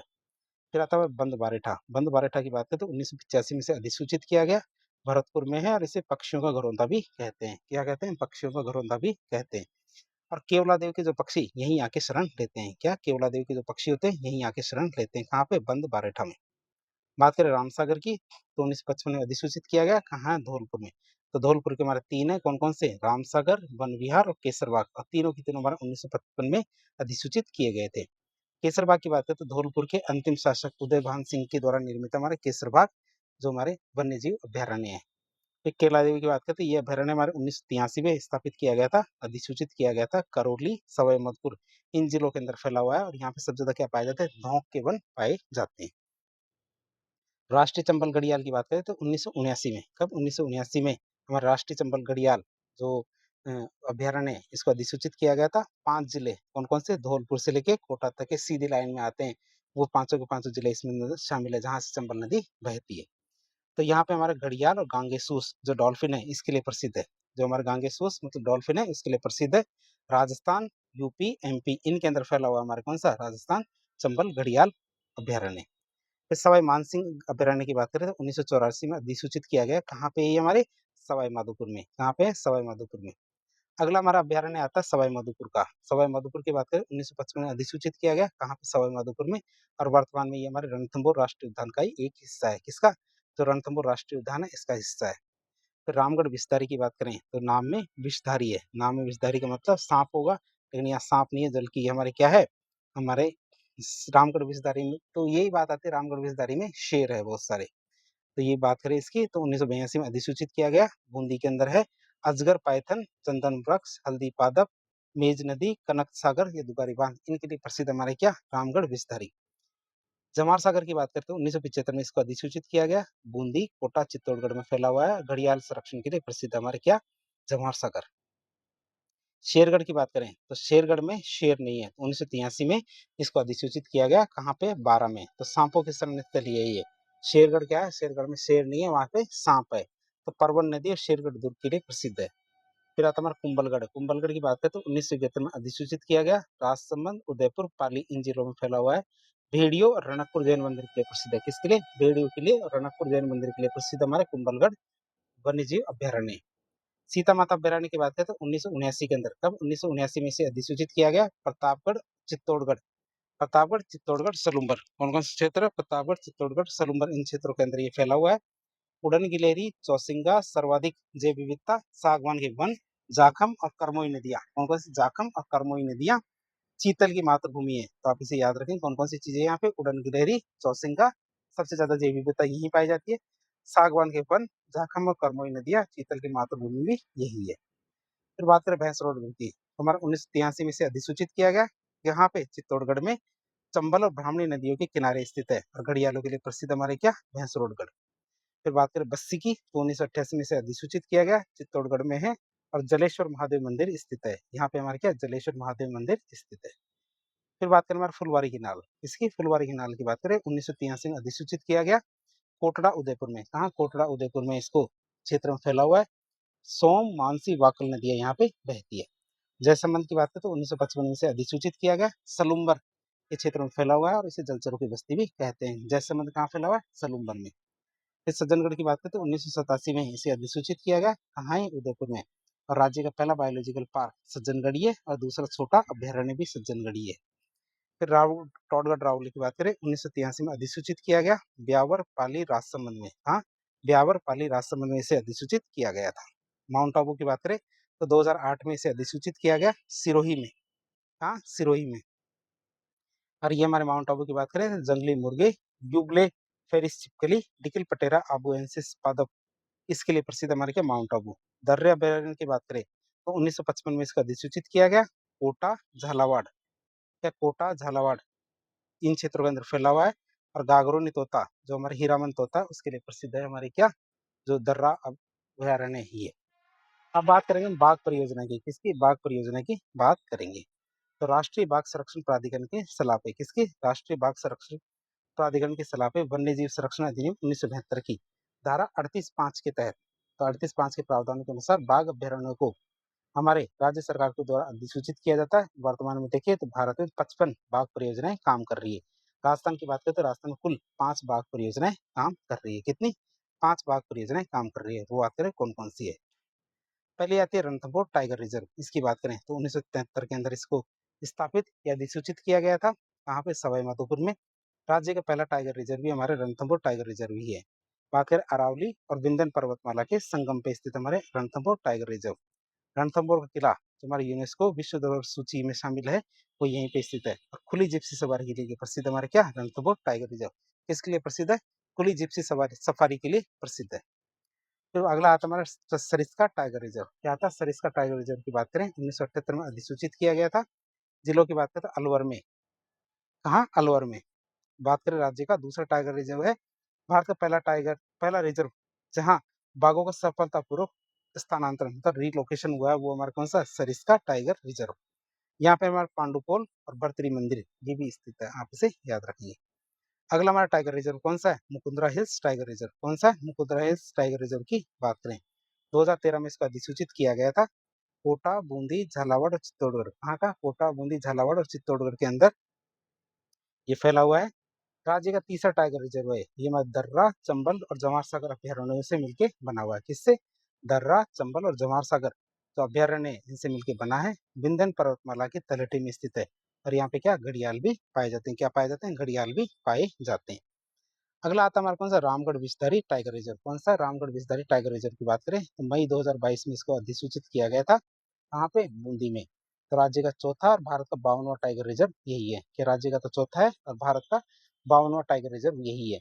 ये हमारे रणथंभौर और मुकुंदरा के बीच है। कहाँ पे? रणथंभौर और मुकुंदरा के बीच बाघों की आवाजाही के लिए एक महत्वपूर्ण कॉरिडोर मतलब गलियारे के रूप में काम करेगा। कौन सा? Ramgarh Vishdhari tiger reserve. दो क्षेत्र कौन कौन से? एक तुम्हारा मुकुंदरा और एक हमारे रणथंभौर, दोनों के बीच में क्या कॉरिडोर या गलियारे के रूप में काम करेगा। आप इसे याद रखेंगे। अगला आता है हमारा कौन सा? Karauli Dholpur tiger reserve. कौन सा? करौली धौलपुर टाइगर रिजर्व की बात करें तो अगस्त 2023 में इसको अधिसूचित किया गया है। कहाँ के लिए? धौलपुर करौली के लिए। कहाँ के लिए? धौलपुर करौली के लिए अधिसूचित किया गया है। तो राज्य का 5वां टाइगर रिजर्व कौन सा? Dholpur Karauli tiger reserve. ये हमारे चंबल नदी के बीहड़ों के और आसपास के जो वनाच्छादित क्षेत्र है उनको कवर करता। कौन सा? Karauli Dholpur tiger reserve. अगला आता हमारा कौन सा? Kumbhalgarh tiger reserve. कौन सा? कुंभलगढ़ टाइगर रिजर्व जो हमारे क्या प्रस्तावित है। बात करें कि इसकी अधिसूचना की तो अभी ये प्रक्रिया दी है ना, मतलब अभी तक इसको अधिसूचित नहीं किया गया है। सैद्धांतिक मंजूरी अभी बाकी है। बात करें हमारे राजसमंद उदयपुर पाली अजमेर सिरोही इन क्षेत्रों के अंदर फैला हुआ है। स्वीकृति एक बार प्राप्त हो जाए तो स्वीकृति होने पर राज्य का छठा टाइगर रिजर्व बन जाएगा। और ये हमारे अरावली पर्वतमाला के महत्वपूर्ण हिस्से और कुंभलगढ़ किले जो हमारे यूनेस्को धरोहर सूची में शामिल है इसको कवर करेगा। तो हमारे छहों की छहों बाघ परियोजनाएं राजस्थान में बाघों की घटती आबादी को बचाने और उनके प्राकृतिक आवासों को संरक्षित करने के लिए बहुत ही ज्यादा महत्वपूर्ण है। इनके माध्यम से न केवल बाघों का संरक्षण होगा बल्कि पूरे पारिस्थितिक तंत्र और जैव विविधता को भी लाभ मिलेगा। किसको? पूरे के पूरे पारिस्थितिक तंत्र और जैव विविधता को भी इससे फायदा होगा। अब बात करेंगे हम रामसर साइट्स की जिन्हें आर्द्र भूमि या नम भूमि भी कहते हैं। तो 1971 में ईरान के रामसर शहर में, कहा 1971 में ईरान के रामसर शहर में एक अंतर सरकारी संधि हुई थी। क्या? एक अंतर सरकारी संधि हुई थी जिसमें ऐसी आर्द्र भूमियों का संरक्षण मिलना है, जिसमें ऐसी आर्द्र भूमियों को संरक्षण मिलता है जहाँ पे हमारे क्या वन्य जीवों और पक्षियों की महत्वपूर्ण आवास होता है। जहाँ पे क्या हमारे वन्य जीव और जो पक्षी हैं उनका महत्वपूर्ण आवास होता है। और ये जो संधि है 1975 में लागू हुई थी। कब हुई थी ये लागू? 1975 में इसे लागू किया गया था। भारत में इसे 1 फरवरी 1982 में लागू किया गया है। राजस्थान की बात करें तो राजस्थान में वर्तमान में 5 आर्द्र भूमियाँ हैं, जो हमारे रामसर कन्वेंशन के अंदर आती है। कितनी? 5 हमारे आर्द्र भूमि है जो रामसर कन्वेंशन में आती है। पहली कौन सी आती है? केवलादेव घना पक्षी विहार, जिसे केवलादेव राष्ट्रीय उद्यान भी कहते हैं। कहाँ पे? भरतपुर में। घोषणा वर्ष की बात करें तो 1981 में इसकी घोषणा की गई थी। विशेषता की बात करें तो भारत के पहले रामसर स्थलों में से एक है और यूनेस्को विश्व धरोहर सूची में शामिल है। ये हमारे साइबेरियन क्रेन और हजारों प्रवासी जल पक्षियों के लिए प्रसिद्ध है। किसके लिए? ये हमारे साइबेरियन क्रेन और हजारों प्रवासी पक्षियों के लिए प्रसिद्ध है। सांबर झील की बात करें तो जयपुर, नागौर, अजमेर।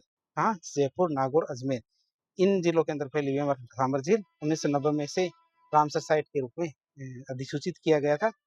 और भारत की सबसे बड़ी अंतर्देशीय खारे पानी की झील है। अंतर्देशीय खारे पानी की झील की बात करें तो जिस जो क्या भूमि से चारों तरफ से घिरी हुई है, ये हमारी कौन सी? सांबर झील है।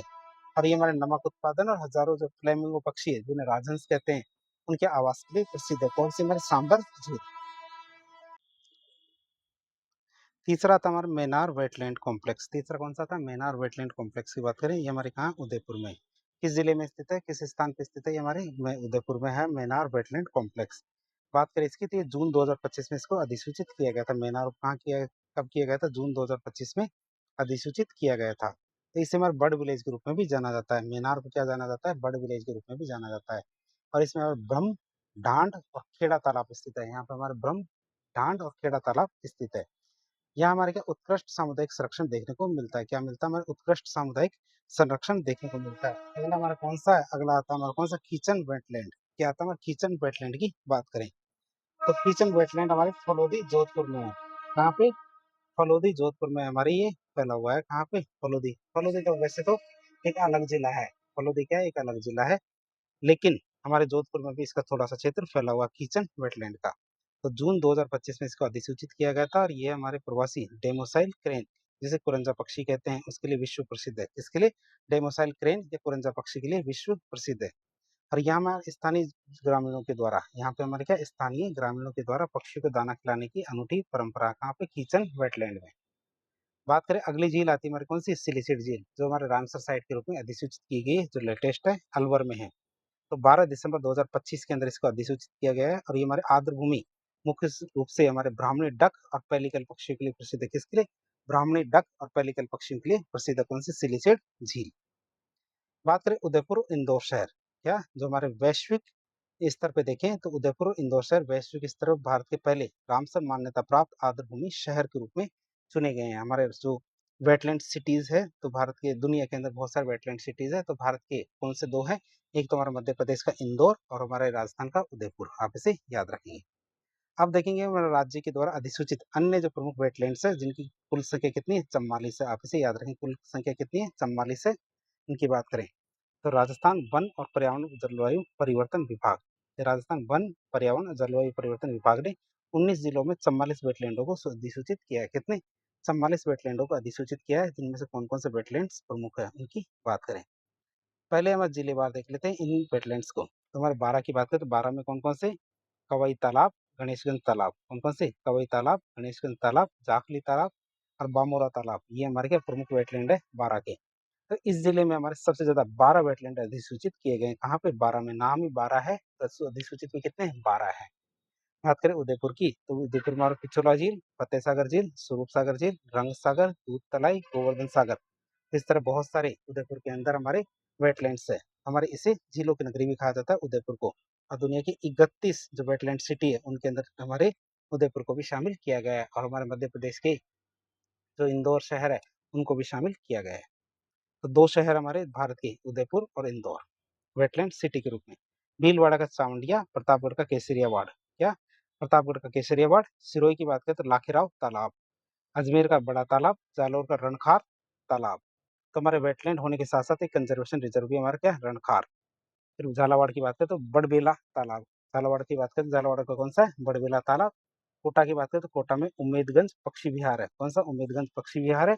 और ये हमारा वेटलैंड भी एक कंजर्वेशन रिजर्व है, जो हमारा उम्मेदगंज पक्षी विहार है, ये भी हमारे एक कंजर्वेशन रिजर्व है। अब हम बात करें वेटलैंड्स का महत्व। वेटलैंड्स का क्या महत्व है उसकी बात करें। आर्द्र भूमि है जिन्हें वेटलैंड्स कहते हैं, बहुत ही महत्वपूर्ण पारिस्थितिकी तंत्र होती है। जो हमारे वेटलैंड्स या फिर आर्द्र भूमियाँ ये हमारे क्या अत्यंत महत्वपूर्ण पारिस्थितिक तंत्र होती है। इन्हें अक्सर क्या पृथ्वी की किडनी या फिर जैव विविधता के सुपरमार्केट कहा जाता है। तो इन्हें क्या कहा जाता है, हमारी पृथ्वी की किडनी या जैव विविधता के सुपरमार्केट कहा जाता है। क्यों? क्योंकि ये पानी को शुद्ध करती है। क्यों? क्योंकि ये क्या करती है, पानी को शुद्ध करती है। मतलब प्राकृतिक जल फिल्टर के रूप में काम करती है। कैसे काम करती है? प्राकृतिक जल फिल्टर के रूप में काम करती है। तो भूजल को रिचार्ज करती है, भूमिगत जल स्तर को बनाए रखने में मदद करती है, बाढ़ को नियंत्रित करती है। मतलब अतिरिक्त पानी को सोख करके बाढ़ के प्रभावों को कम करती है। क्या करती है? अतिरिक्त पानी को सोख करके बाढ़ के प्रभावों को कम करती है। कौन सी? आर्द्र भूमियां। बात करें जैव विविधता का समर्थन, मतलब ये जैव विविधता का समर्थन करती है। अनगिनत पौधे और जानवर, विशेष रूप से हमारे पक्षी, मछलियां, उभयचर और सरीसृप, इनके लिए आवास प्रदान करती है। फिर हमारे जलवायु परिवर्तन को कम करने का काम भी करती है। क्या करती है? जलवायु परिवर्तन को कम करने का काम करती है। तो कार्बन सिंक के रूप में भी काम करती है। स्थानीय आजीविका का समर्थन करती है। ये हमारे क्या करती है? स्थानीय जो आजीविका है उसका समर्थन भी करती है। जैसे हमारा मछली पकड़ने, कृषि और पर्यटन के माध्यम से। किस तरीके से? मछली पकड़ने और जो पर्यटन और कृषि और मछली पकड़ने, पर्यटन और कृषि के रूप में काम करती है। राजस्थान की बात करें तो राजस्थान में इन वेटलैंडों का संरक्षण राज्य की पारिस्थितिक सुरक्षा और जैव विविधता के लिए बहुत ही ज्यादा महत्वपूर्ण है। अब बात करेंगे हम कंजर्वेशन रिजर्व की। किसकी बात करेंगे? कंजर्वेशन रिजर्व की बातचीत करेंगे। तो कंजर्वेशन रिजर्व क्या है? तो केंद्रीय पर्यावरण मंत्रालय के अनुसार संरक्षित क्षेत्र या कंजर्वेशन रिजर्व ऐसे क्षेत्र होते हैं जो हमारे राष्ट्रीय उद्यान, वन्य जीव अभ्यारण्य और आरक्षित और संरक्षित वनों के बीच में बफर जोन या फिर संयोजक या फिर वन्य जीव गलियारे के रूप में काम करते हैं। पहली बार इनको क्या वन्य जीव संरक्षण संशोधन अधिनियम 2002 में परिभाषित किया गया था। कब? वन्य जीव संरक्षण संशोधन अधिनियम है 2002, इसमें पहली बार इसको जो कंजर्वेशन रिजर्व है इनको परिभाषित किया गया था। संरक्षित क्षेत्र की घोषणा राज्य सरकार के द्वारा वन्य जीव संरक्षण अधिनियम 1972 की धारा 36A के आधार पर की जाती है। किस आधार पर की जाती है? 36A के आधार पर की जाती है। राज्य सरकार राज्य वन्य जीव बोर्ड और स्थानीय समुदायों के साथ परामर्श करके ऐसे क्षेत्रों को हमारे संरक्षित क्षेत्र का दर्जा दे देती है। किनको बात करें? राष्ट्रीय उद्यानों और अभ्यारण्यों के पास के जो क्षेत्र है उनको, एक संरक्षित क्षेत्र को दूसरे संरक्षित क्षेत्र से जोड़ने वाले क्षेत्र को, तीसरा हमारे वनस्पति और प्राणियों को और उनके आवास को सुरक्षा करने के लिए, क्या? वनस्पति, प्राणियों और उनके आवास को सुरक्षा करने के लिए, उनकी सुरक्षा करने के लिए और भू और समुद्री स्थल आसपास में हो उनको हमारे अधिसूचित कर सकती है। बात करें वर्तमान में, तो वर्तमान में राज्य में कुल 40 कंजर्वेशन रिजर्व, कितने? 40 कंजर्वेशन रिजर्व है। जिसमें और बिसलपुर केकड़ी की बात करें तो राजस्थान का पहला संरक्षित क्षेत्र था, जिसे 2008 में घोषित किया गया था। क्या? कब? 2008 में इसे संरक्षित क्षेत्र घोषित किया गया था। शाहबाद बारह की बात करें तो सबसे बड़ा कंजर्वेशन रिजर्व है जो हमारे 189.39 हेक्टेयर में फैला हुआ है।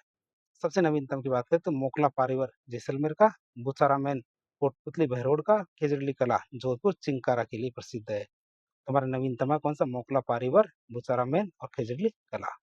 अब राजस्थान के प्रमुख जो हमारे कंजर्वेशन रिजर्व उनकी बात करें तो अजमेर में कौन कौन से? गंगा भैरव घाटी और एक खड़मोर। क्या? वो गंगा भैरव घाटी और खड़मोर की बात करें तो गंगा भैरव घाटी 2023 के अंदर अधिसूचित किया गया था तेंदुआ और अन्य वन्य जीवों के लिए।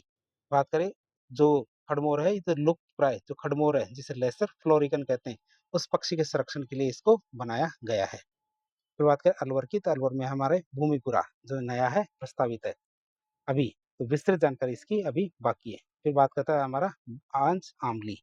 कौन सा? बांज आमली की बात करें तो 12 के हैं ये। क्या? 12 के कौन कौन से? बांज आमली, रामगढ़, शाहबाद, शाहबाद तलेटी, सोरसन फर्स्ट, सेकंड और थर्ड, ये सब हमारे 12 के हैं। 2023 के अंदर हमारे कौन कौन से बने? 2023 में हमारे दो है, बांज आमली, रामगढ़। और 2022 के कौन कौन से? शाहबाद और शाहबाद तलेटी।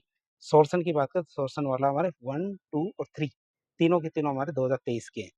तो हमारे जो शाहबाद है, ये क्षेत्रफल में राज्य का सबसे बड़ा कंजर्वेशन रिजर्व। कौन सा? शाहबाद वाला क्षेत्रफल में राज्य का सबसे बड़ा कंजर्वेशन रिजर्व है। रामगढ़ की बात करें तो रामगढ़ विस्तारित टाइगर रिजर्व से अलग है ये।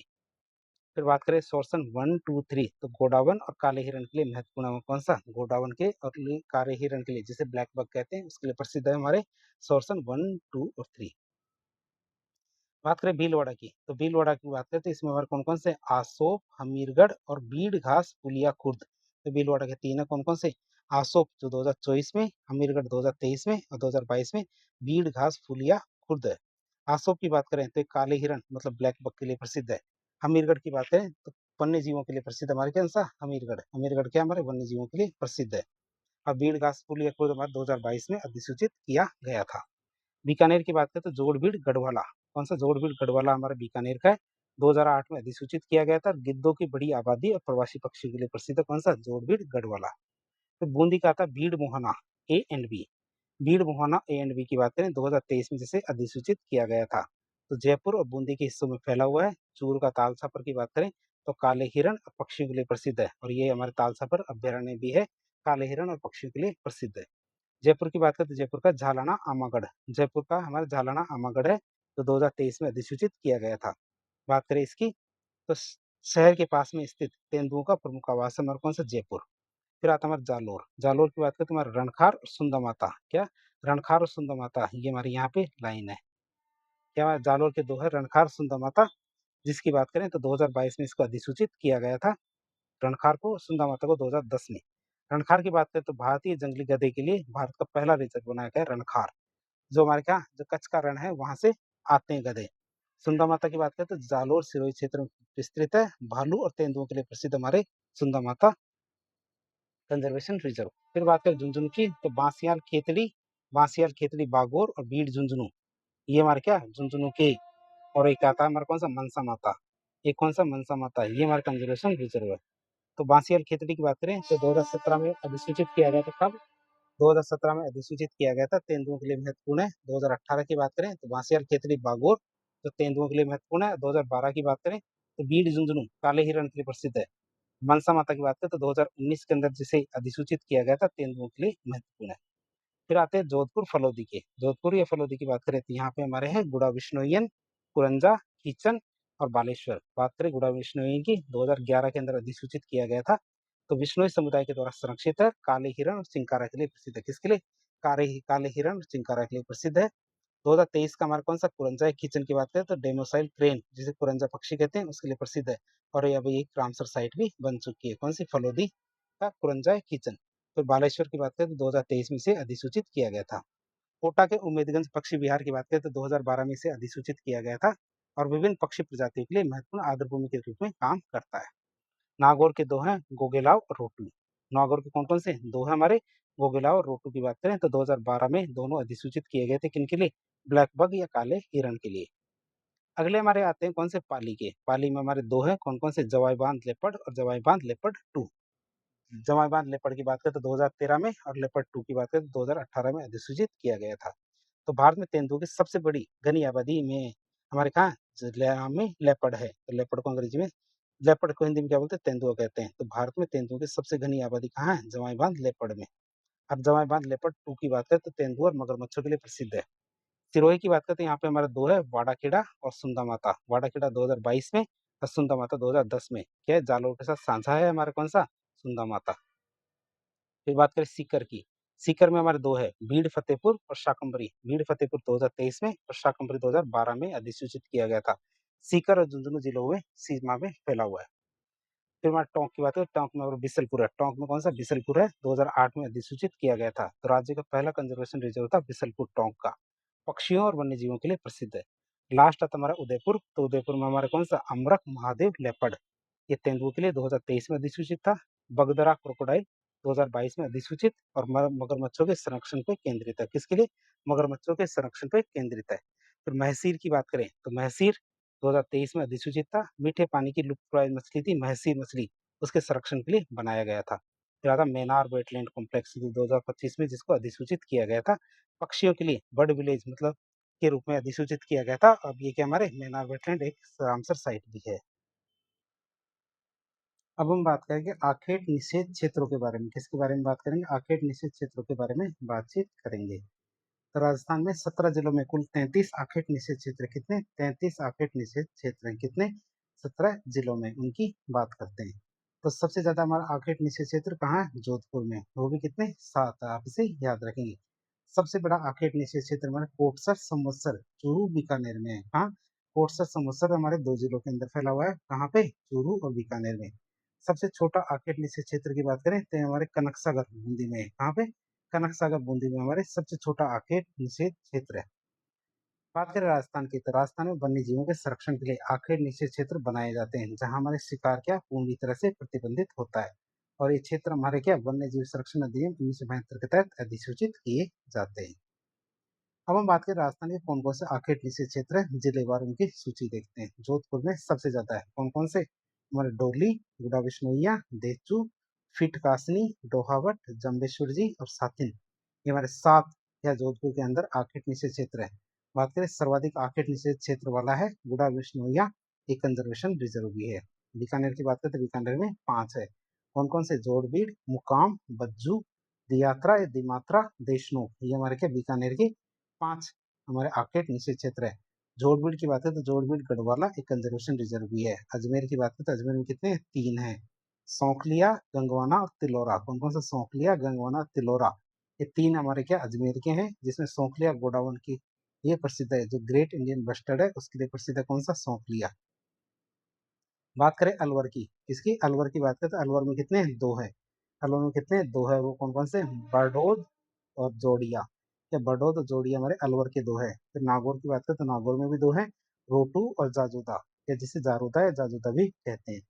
जैसलमेर की बात करें तो जैसलमेर में भी 2 है, तो रामदेवरा और उज्ज्वला। जयपुर के 2 हैं, सांभर और सैंथल सागर।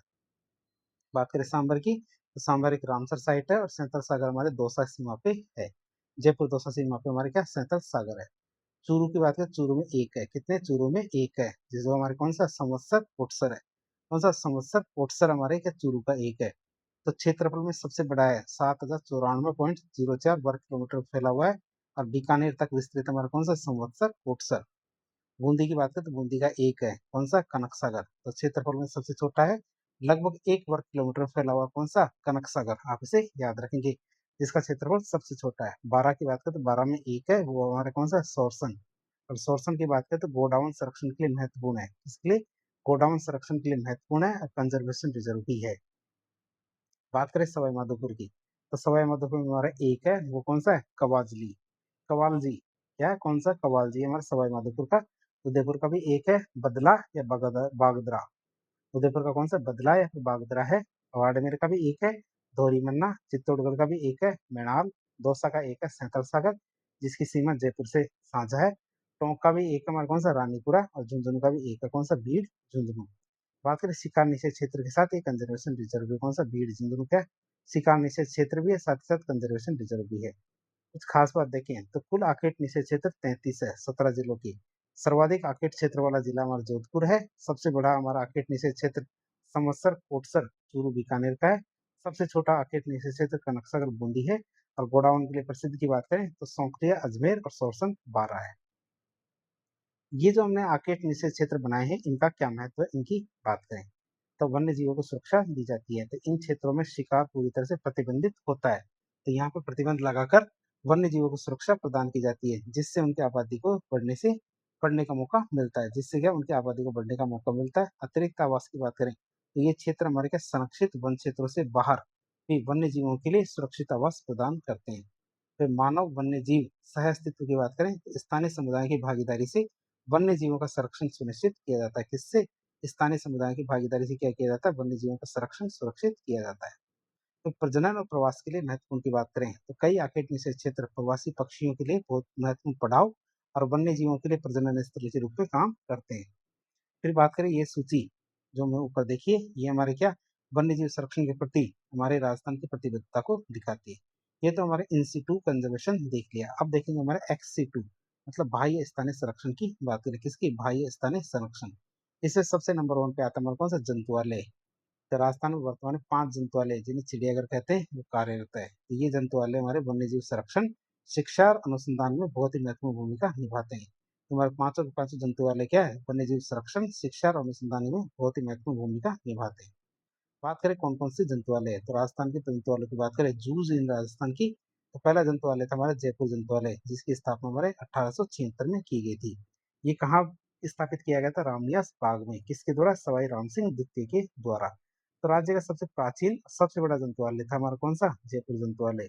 घड़ियाल प्रजनन का केंद्र रहा। वर्तमान में क्या इसे पक्षी घर के रूप में, बर्ड हाउस के रूप में विकसित किया गया है। आप इसे याद रखें। पहले हमारे जंतु भी थे इसके अंदर, जैसे शेर, बाघ और ये भी थे, लेकिन वर्तमान में ये शेर, बाघ और ये थे, इनको तो हमारे क्या नाहरगढ़ में जो बायोलॉजिकल पार्क है उसमें ट्रांसफर कर दिया गया है। लेकिन जो बचा हुआ हमारा जयपुर जंतुआलय इसको पक्षी घर के रूप में विकसित किया जा रहा है। फिर बात करें उदयपुर जंतुआलय, दूसरा कौन सा था? उदयपुर जंतुआलय की बात करें इसकी स्थापना हमारे 1878 में की गई थी। कहाँ पे? गुलाब बाग, उदयपुर में। किसके द्वारा? महाराजा सज्जन सिंह के द्वारा। और इसे भी हमारे क्या पक्षी घर के रूप में विकसित किया जा चुका है। और ये हमारे छोटे पक्षी पक्षी और छोटे-छोटे वन्य जीव हैं। बात करें बीकानेर जंतुआलय की, तो 1922 में इसे स्थापित किया गया था बीकानेर के अंदर, लेकिन वर्तमान में इसे बंद कर दिया गया है और इसे भी हमारे पक्षी घर के रूप में विकसित करने की प्रक्रिया चालू है। बात करें जोधपुर जंतुआलय की, तो 1976 में इसको स्थापित किया गया था। कहाँ पे? जोधपुर में। बात करें गोडाउन के प्रजनन केंद्र के रूप में प्रसिद्ध है, ये हमारे ग्रेट इंडियन बस्टर्ड गोडाउन के प्रजनन केंद्र के लिए प्रसिद्ध है जोधपुर जंतुआलय। वन्य जीवों को माची सफारी जो पार्क है उसमें शिफ्ट कर दिया गया है। जो इसके हमारे वन्य जीव थे जोधपुर जंतुआलय के, तो उसको हमारे किसमें? माची सफारी पार्क में शिफ्ट कर दिया गया है। अगला आता है, पांचवा आता है कौन सा? कोटा जंतुआलय। 1954 में इसको स्थापित किया गया था कोटा में। तो राज्य का सबसे नवीनतम जंतुआलय है। वर्तमान में इसे अभेड़ा जैविक उद्यान में स्थानांतरित कर दिया गया। किसमें? अभेड़ा जैविक उद्यान में स्थानांतरित कर दिया गया। किसको? कोटा जंतुआलय को। अब आते हैं हमारे कौन से? मृग उद्यान। मृग उद्यान की बात करें तो राजस्थान में 7 प्रमुख मृग उद्यान है। कितने? 7 प्रमुख मृग उद्यान है, जिनमें 2 को अब जैविक उद्यान के रूप में विकसित किया गया है। कितने? 2 को तो हमारे जैविक उद्यान के रूप में विकसित किया गया है, ताकि हमारे वन्य जीवों को और अधिक प्राकृतिक और बड़े-बड़े बाड़ों में रखा जा सके। अरे बात करें कौन-कौन से हैं? बात करें हमारे जो मृगवन है उनकी। पहला आता है हमारा माची सफारी पार्क, ये हमारे कहाँ? जोधपुर में। तो पुराने वर्ग मृगवन से पूर्ण जैविक उद्यान में अपग्रेड कर दिया गया है। हमारे कितने? जो हमने बात की थी 2 की, तो एक तो हमारा सज्जनगढ़ जैविक उद्यान है और दूसरा माची सफारी पार्क है। तो इन दोनों दोनों पहले क्या है? मृग उद्यान थे, लेकिन अब इनको क्या है? पूर्ण जैविक उद्यान में अपग्रेड कर दिया गया है। तो पुराने मृगवन से हमारे जैविक उद्यान में अपग्रेड कर दिया गया है। तो माची सफारी में पहले तो मृग ही थे केवल, लेकिन अब उसमें काले हिरण, चिंकारा और चीतल, ये भी हमारे प्राकृतिक बाड़े में सुरक्षित रखे गए हैं। फिर सज्जनगढ़ जैविक उद्यान की बात करें तो यह अभ्यारण्य के भीतर है, जहाँ हमारे बाघ, तेंदुए और मृग प्रजातियां काफी ज्यादा पाई जाती है। फिर चित्तौड़गढ़ मृग वन की बात करें तो वर्तमान में ये भी हमारे एक मृग वन है। चित्तौड़गढ़ किले के पास से स्थित है। मुख्य रूप से चीतल और सांबर इसमें पाए जाते हैं। अशोक उद्यान की बात करें जयपुर में, क्या जयपुर में है? एक तो संजय उद्यान और एक अशोक उद्यान, दोनों की बात करते हैं, ये हमारे क्या है? सार्वजनिक उद्यान है। दोनों के दोनों क्या हमारे सार्वजनिक उद्यान है और आधिकारिक तौर पे क्या मृग उद्यान की श्रेणी में नहीं आते हैं। दोनों के दोनों में यहाँ पे मृग तो है, लेकिन ये मृग उद्यान की श्रेणी में नहीं आते हैं। आप इसे याद रखेंगे। और ये भी हमारे क्या? संजय उद्यान भी कोई मृग उद्यान नहीं है, लेकिन यहाँ पे हमारे मृगों को रखा गया है। फिर आता हमारे कौन सा? अमृता देवी स्मृति वन। इसकी बात करें तो जोधपुर में है। विश्नोई समुदाय के बलिदान को समर्पित पर्यावरण स्थल है। काले हिरणों का संरक्षण यहाँ पे किया जाता है और गुडा विश्नोयन कंजर्वेशन रिजर्व का ये हिस्सा है। कौन सा? अमृता देवी स्मृति वन। फिर आता पुष्कर। पुष्कर की बात करें तो अजमेर में हमारे पुष्कर है। ये हमारा प्रस्तावित है निर्माणाधीन जो मृगवन है या फिर जैविक उद्यान है, जो अभी तक पूरी तरह से कार्यात्मक और अधिसूचित नहीं किया गया है। अब कुछ खास बिंदुओं की बात करें, इसकी बात करें कुछ खास बिंदुओं की बात करें, वो हमारे क्या? कुछ वन्य जीव और उनके विशेष तथ्य की बात करें। एक आता हमारा कौन सा? चिंकारा। चिंकारा की बात करें जिसे गजेला गजेला कहते हैं, मतलब गजेला गजेला इसका वैज्ञानिक नाम है। राज्य पशु का दर्जा इसे 1981 में दिया गया था। कब? तो 1981 में इसे राज्य पशु का दर्जा दिया गया था। हमारे नाहरगढ़ अभ्यारण्य और राष्ट्रीय मरु उद्यान में पाए जाते हैं चिंकारा। और चिंकारा में हमारे चिंकारा को एंटीलोप प्रजाति पाई जाती है। राजस्थान की बात करें तो राजस्थान में चिंकारा की कौन सी? एंटीलोप प्रजाति पाई जाती है और हमारा राज्य पशु का दर्जा 1981 में दिया गया था। गोडाउन की बात करते हैं, इसे एड्रियोटिस निग्रिसेप्स कहते हैं। आपसे एड्रियोटिस निग्रिसेप्स इसका वैज्ञानिक नाम है। राज्य पक्षी का दर्जा हमारे इसे 1981 में दिया गया था। तो चिक्कारा और गोडाउन दोनों को हमारे क्या 1981 में ही दर्जा दिया गया है। उपनाम की बात करें तो ग्रेट इंडियन बस्टर्ड या फिर सोन चिड़िया इसका उपनाम है। मरूद्यान जैसलमेर में, सांकलिया अजमेर में और सोरसन बारा, इन 3 जगह पे हमारे गोडाउन पक्षी पाए जाते हैं। तो संकटकालीन प्रजाति है, मतलब इनकी जो संख्या है बहुत ज्यादा कम हो रही है। बात करें प्रजनन केंद्र की, तो इनके प्रजनन केंद्र हमारे जोधपुर, जैसलमेर और सोरसन बारा में स्थापित किए गए। इनके संरक्षण के लिए 2014 में गोडाउन संरक्षण अधिनियम पारित किया गया था। कब? 2014 में गोडाउन संरक्षण अधिनियम पारित किया गया था। अगला आता है हमारे कौन सा? गागरोनी तोता, जिसे एलेक्जेंड्रिन पैराकीट कहते हैं। एलेक्जेंड्रिन पैराकीट कहते हैं किसे? गागरोनी तोते को। इसका उपनाम क्या है? हीरामनी तोता। इसका उपनाम क्या है? हीरामनी तोता।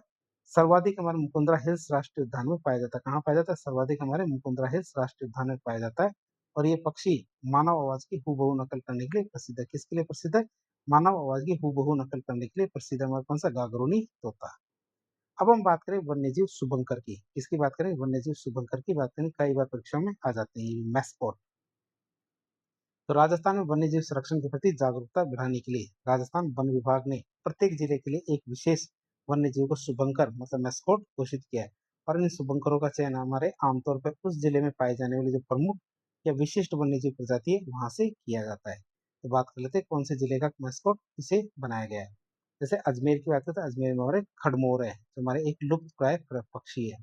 अलवर की बात करें अलवर में सांबर है, सांबर डियर है, ये बहुत बड़ा हिरण होता है।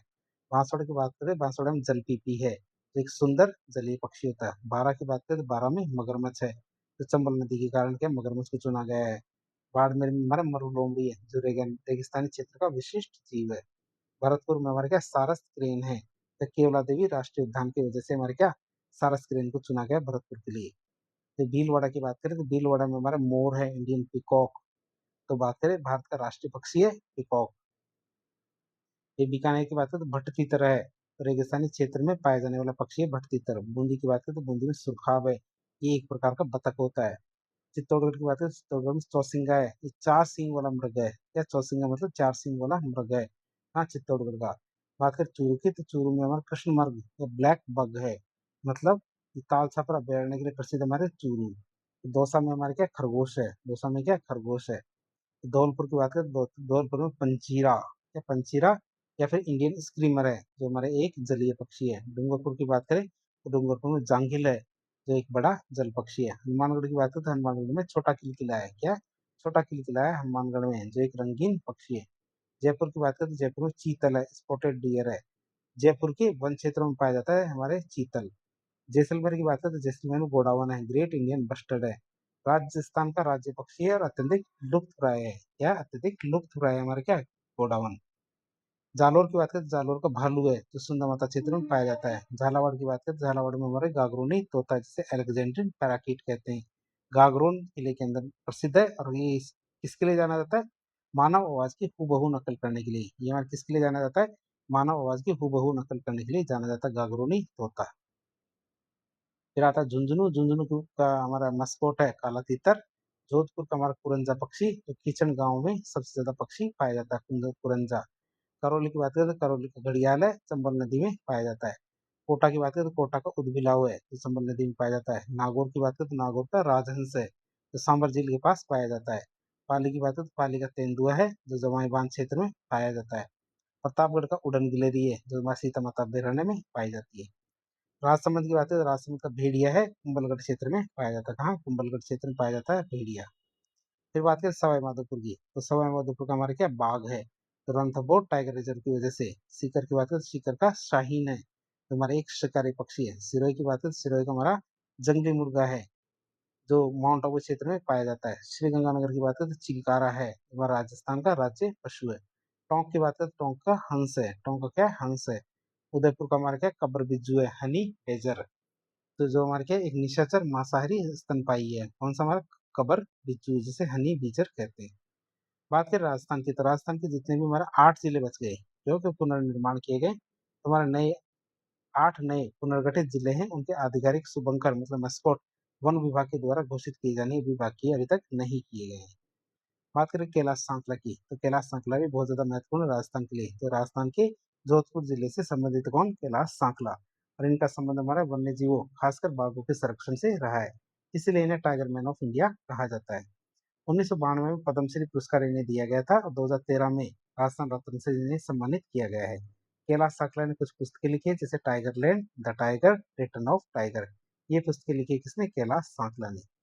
फिर बात करें चीता संरक्षण गलियारा, ये भी हमारे करंट में बहुत ज्यादा इंपॉर्टेंट है चीता संरक्षण गलियारा।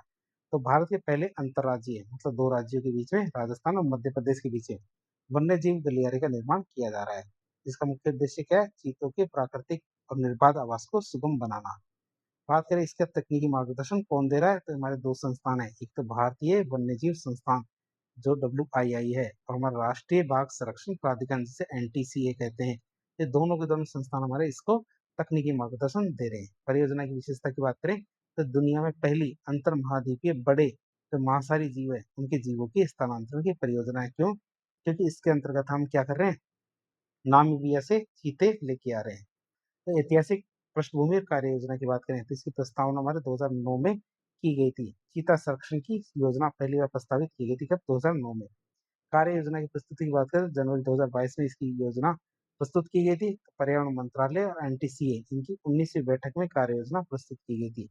चीतों के आगमन की बात करें तो हमारे सितंबर 2022 में और चीते लाए गए थे। तो नामीबिया अफ्रीका से 8 चीते पुनो पालपुर राष्ट्रीय उद्यान जो मध्य प्रदेश है वहां पे लाए गए हैं।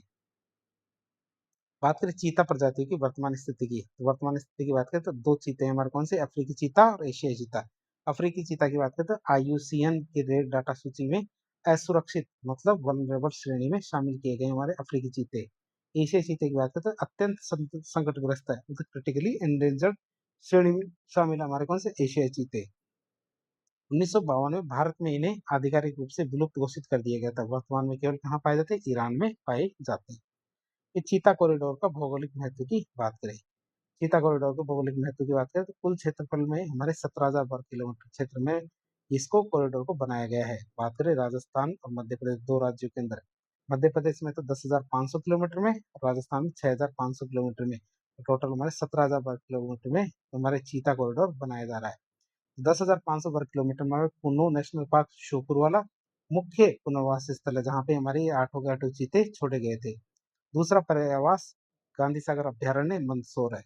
बात करें राजस्थान की तो राजस्थान में 6,500 वर्ग किलोमीटर में ये कॉरिडोर बनाया जा रहा है जिसमें हमारे कोटा, बूंदी, बारा, झालावाड़, सवाई माधोपुर, करौली, चित्तौड़गढ़ इन क्षेत्रों के अंदर हमारे ये अभ्यारण्य बनाए गए, मतलब इन क्षेत्रों के अंदर हमारे चीता कॉरिडोर बनाया जा रहा है।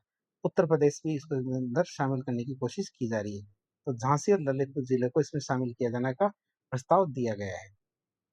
फिर बात करें प्रदेश की दूसरी लॉयन सफारी की, तो इसका शुभारंभ हमारे 23 फरवरी 2026 को किया गया था। कब? 23 फरवरी 2026 को देश की जो देश मतलब राजस्थान की दूसरी लॉयन सफारी शुरू की गई।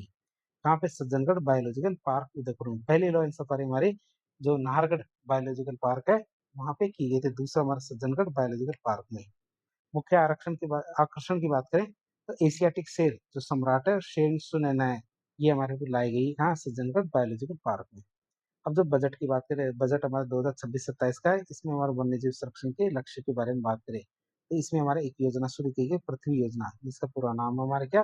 Project for resilient and integrated terrestrial habitats and wildlife valorisation initiative. ये हमारे क्या पृथ्वी का जो योजना है उसका पूरा नाम है, जिसका उद्देश्य क्या है? वन्य जीवों के संरक्षण के साथ साथ संरक्षित क्षेत्रों में मानव वन्य जीव संघर्ष उन पर विशेष रूप से ध्यान देना। अब हम देखेंगे वन्यजीव और पक्षी उपचार केंद्र की। क्या वन्यजीव और पक्षी उपचार केंद्र की बात करें तो वन्यजीव और पक्षी जंतुओं के उपचार केंद्र हमारे कहाँ कहाँ प्रस्तावित किए गए हैं? जयपुर, अलवर, कोटा, बूंदी, सवाई माधोपुर, उदयपुर में। और पक्षी रोगों के उपचार केंद्र कहाँ प्रस्तावित किए गए? भरतपुर, सांबर, जयपुर और मीठड़ी, कुचामन इन क्षेत्रों में हमारे पक्षी रोगों के उपचार केंद्र प्रस्तावित किए गए। एक हमारे पास वन्य जीव रेस्क्यू प्रणाली, यदि वन्य जीवों को नुकसान हो जाए तो उनके रेस्क्यू करने के लिए कौन सी प्रणाली बनाई जाएगी उसकी बात करें तो उसका सुदृढ़ीकरण कर रहे हैं। तो त्वरित बचाव के लिए रैपिड मोबिलिटी टीम्स का गठन किया जाएगा, मतलब वन्य जीवों को कोई भी नुकसान होता है तो उसके लिए रैपिड मोबिलिटी टीम्स का गठन किया जाएगा। 291 वाइल्ड लाइफ एम्बुलेंस संचालन हेतु या 291 वाइल्ड लाइफ एम्बुलेंस के संचालन के लिए 15 करोड़ रुपए का बजट भी आवंटित किया गया है। तो इस तरह आज एक लेक्चर के जरिए हमने राजस्थान की प्रमुख वन संपदा, वन्य जीव और संरक्षण इसके बारे में काफी डिटेल से जानने की कोशिश की। तो इस प्रकार की इन्फॉर्मेटिव वीडियो देखने के लिए हमारे चैनल से जुड़े। वीडियो यदि पसंद आता तो वीडियो को लाइक करें, चैनल को सब्सक्राइब करें, अपने दोस्तों के साथ शेयर करें। धन्यवाद।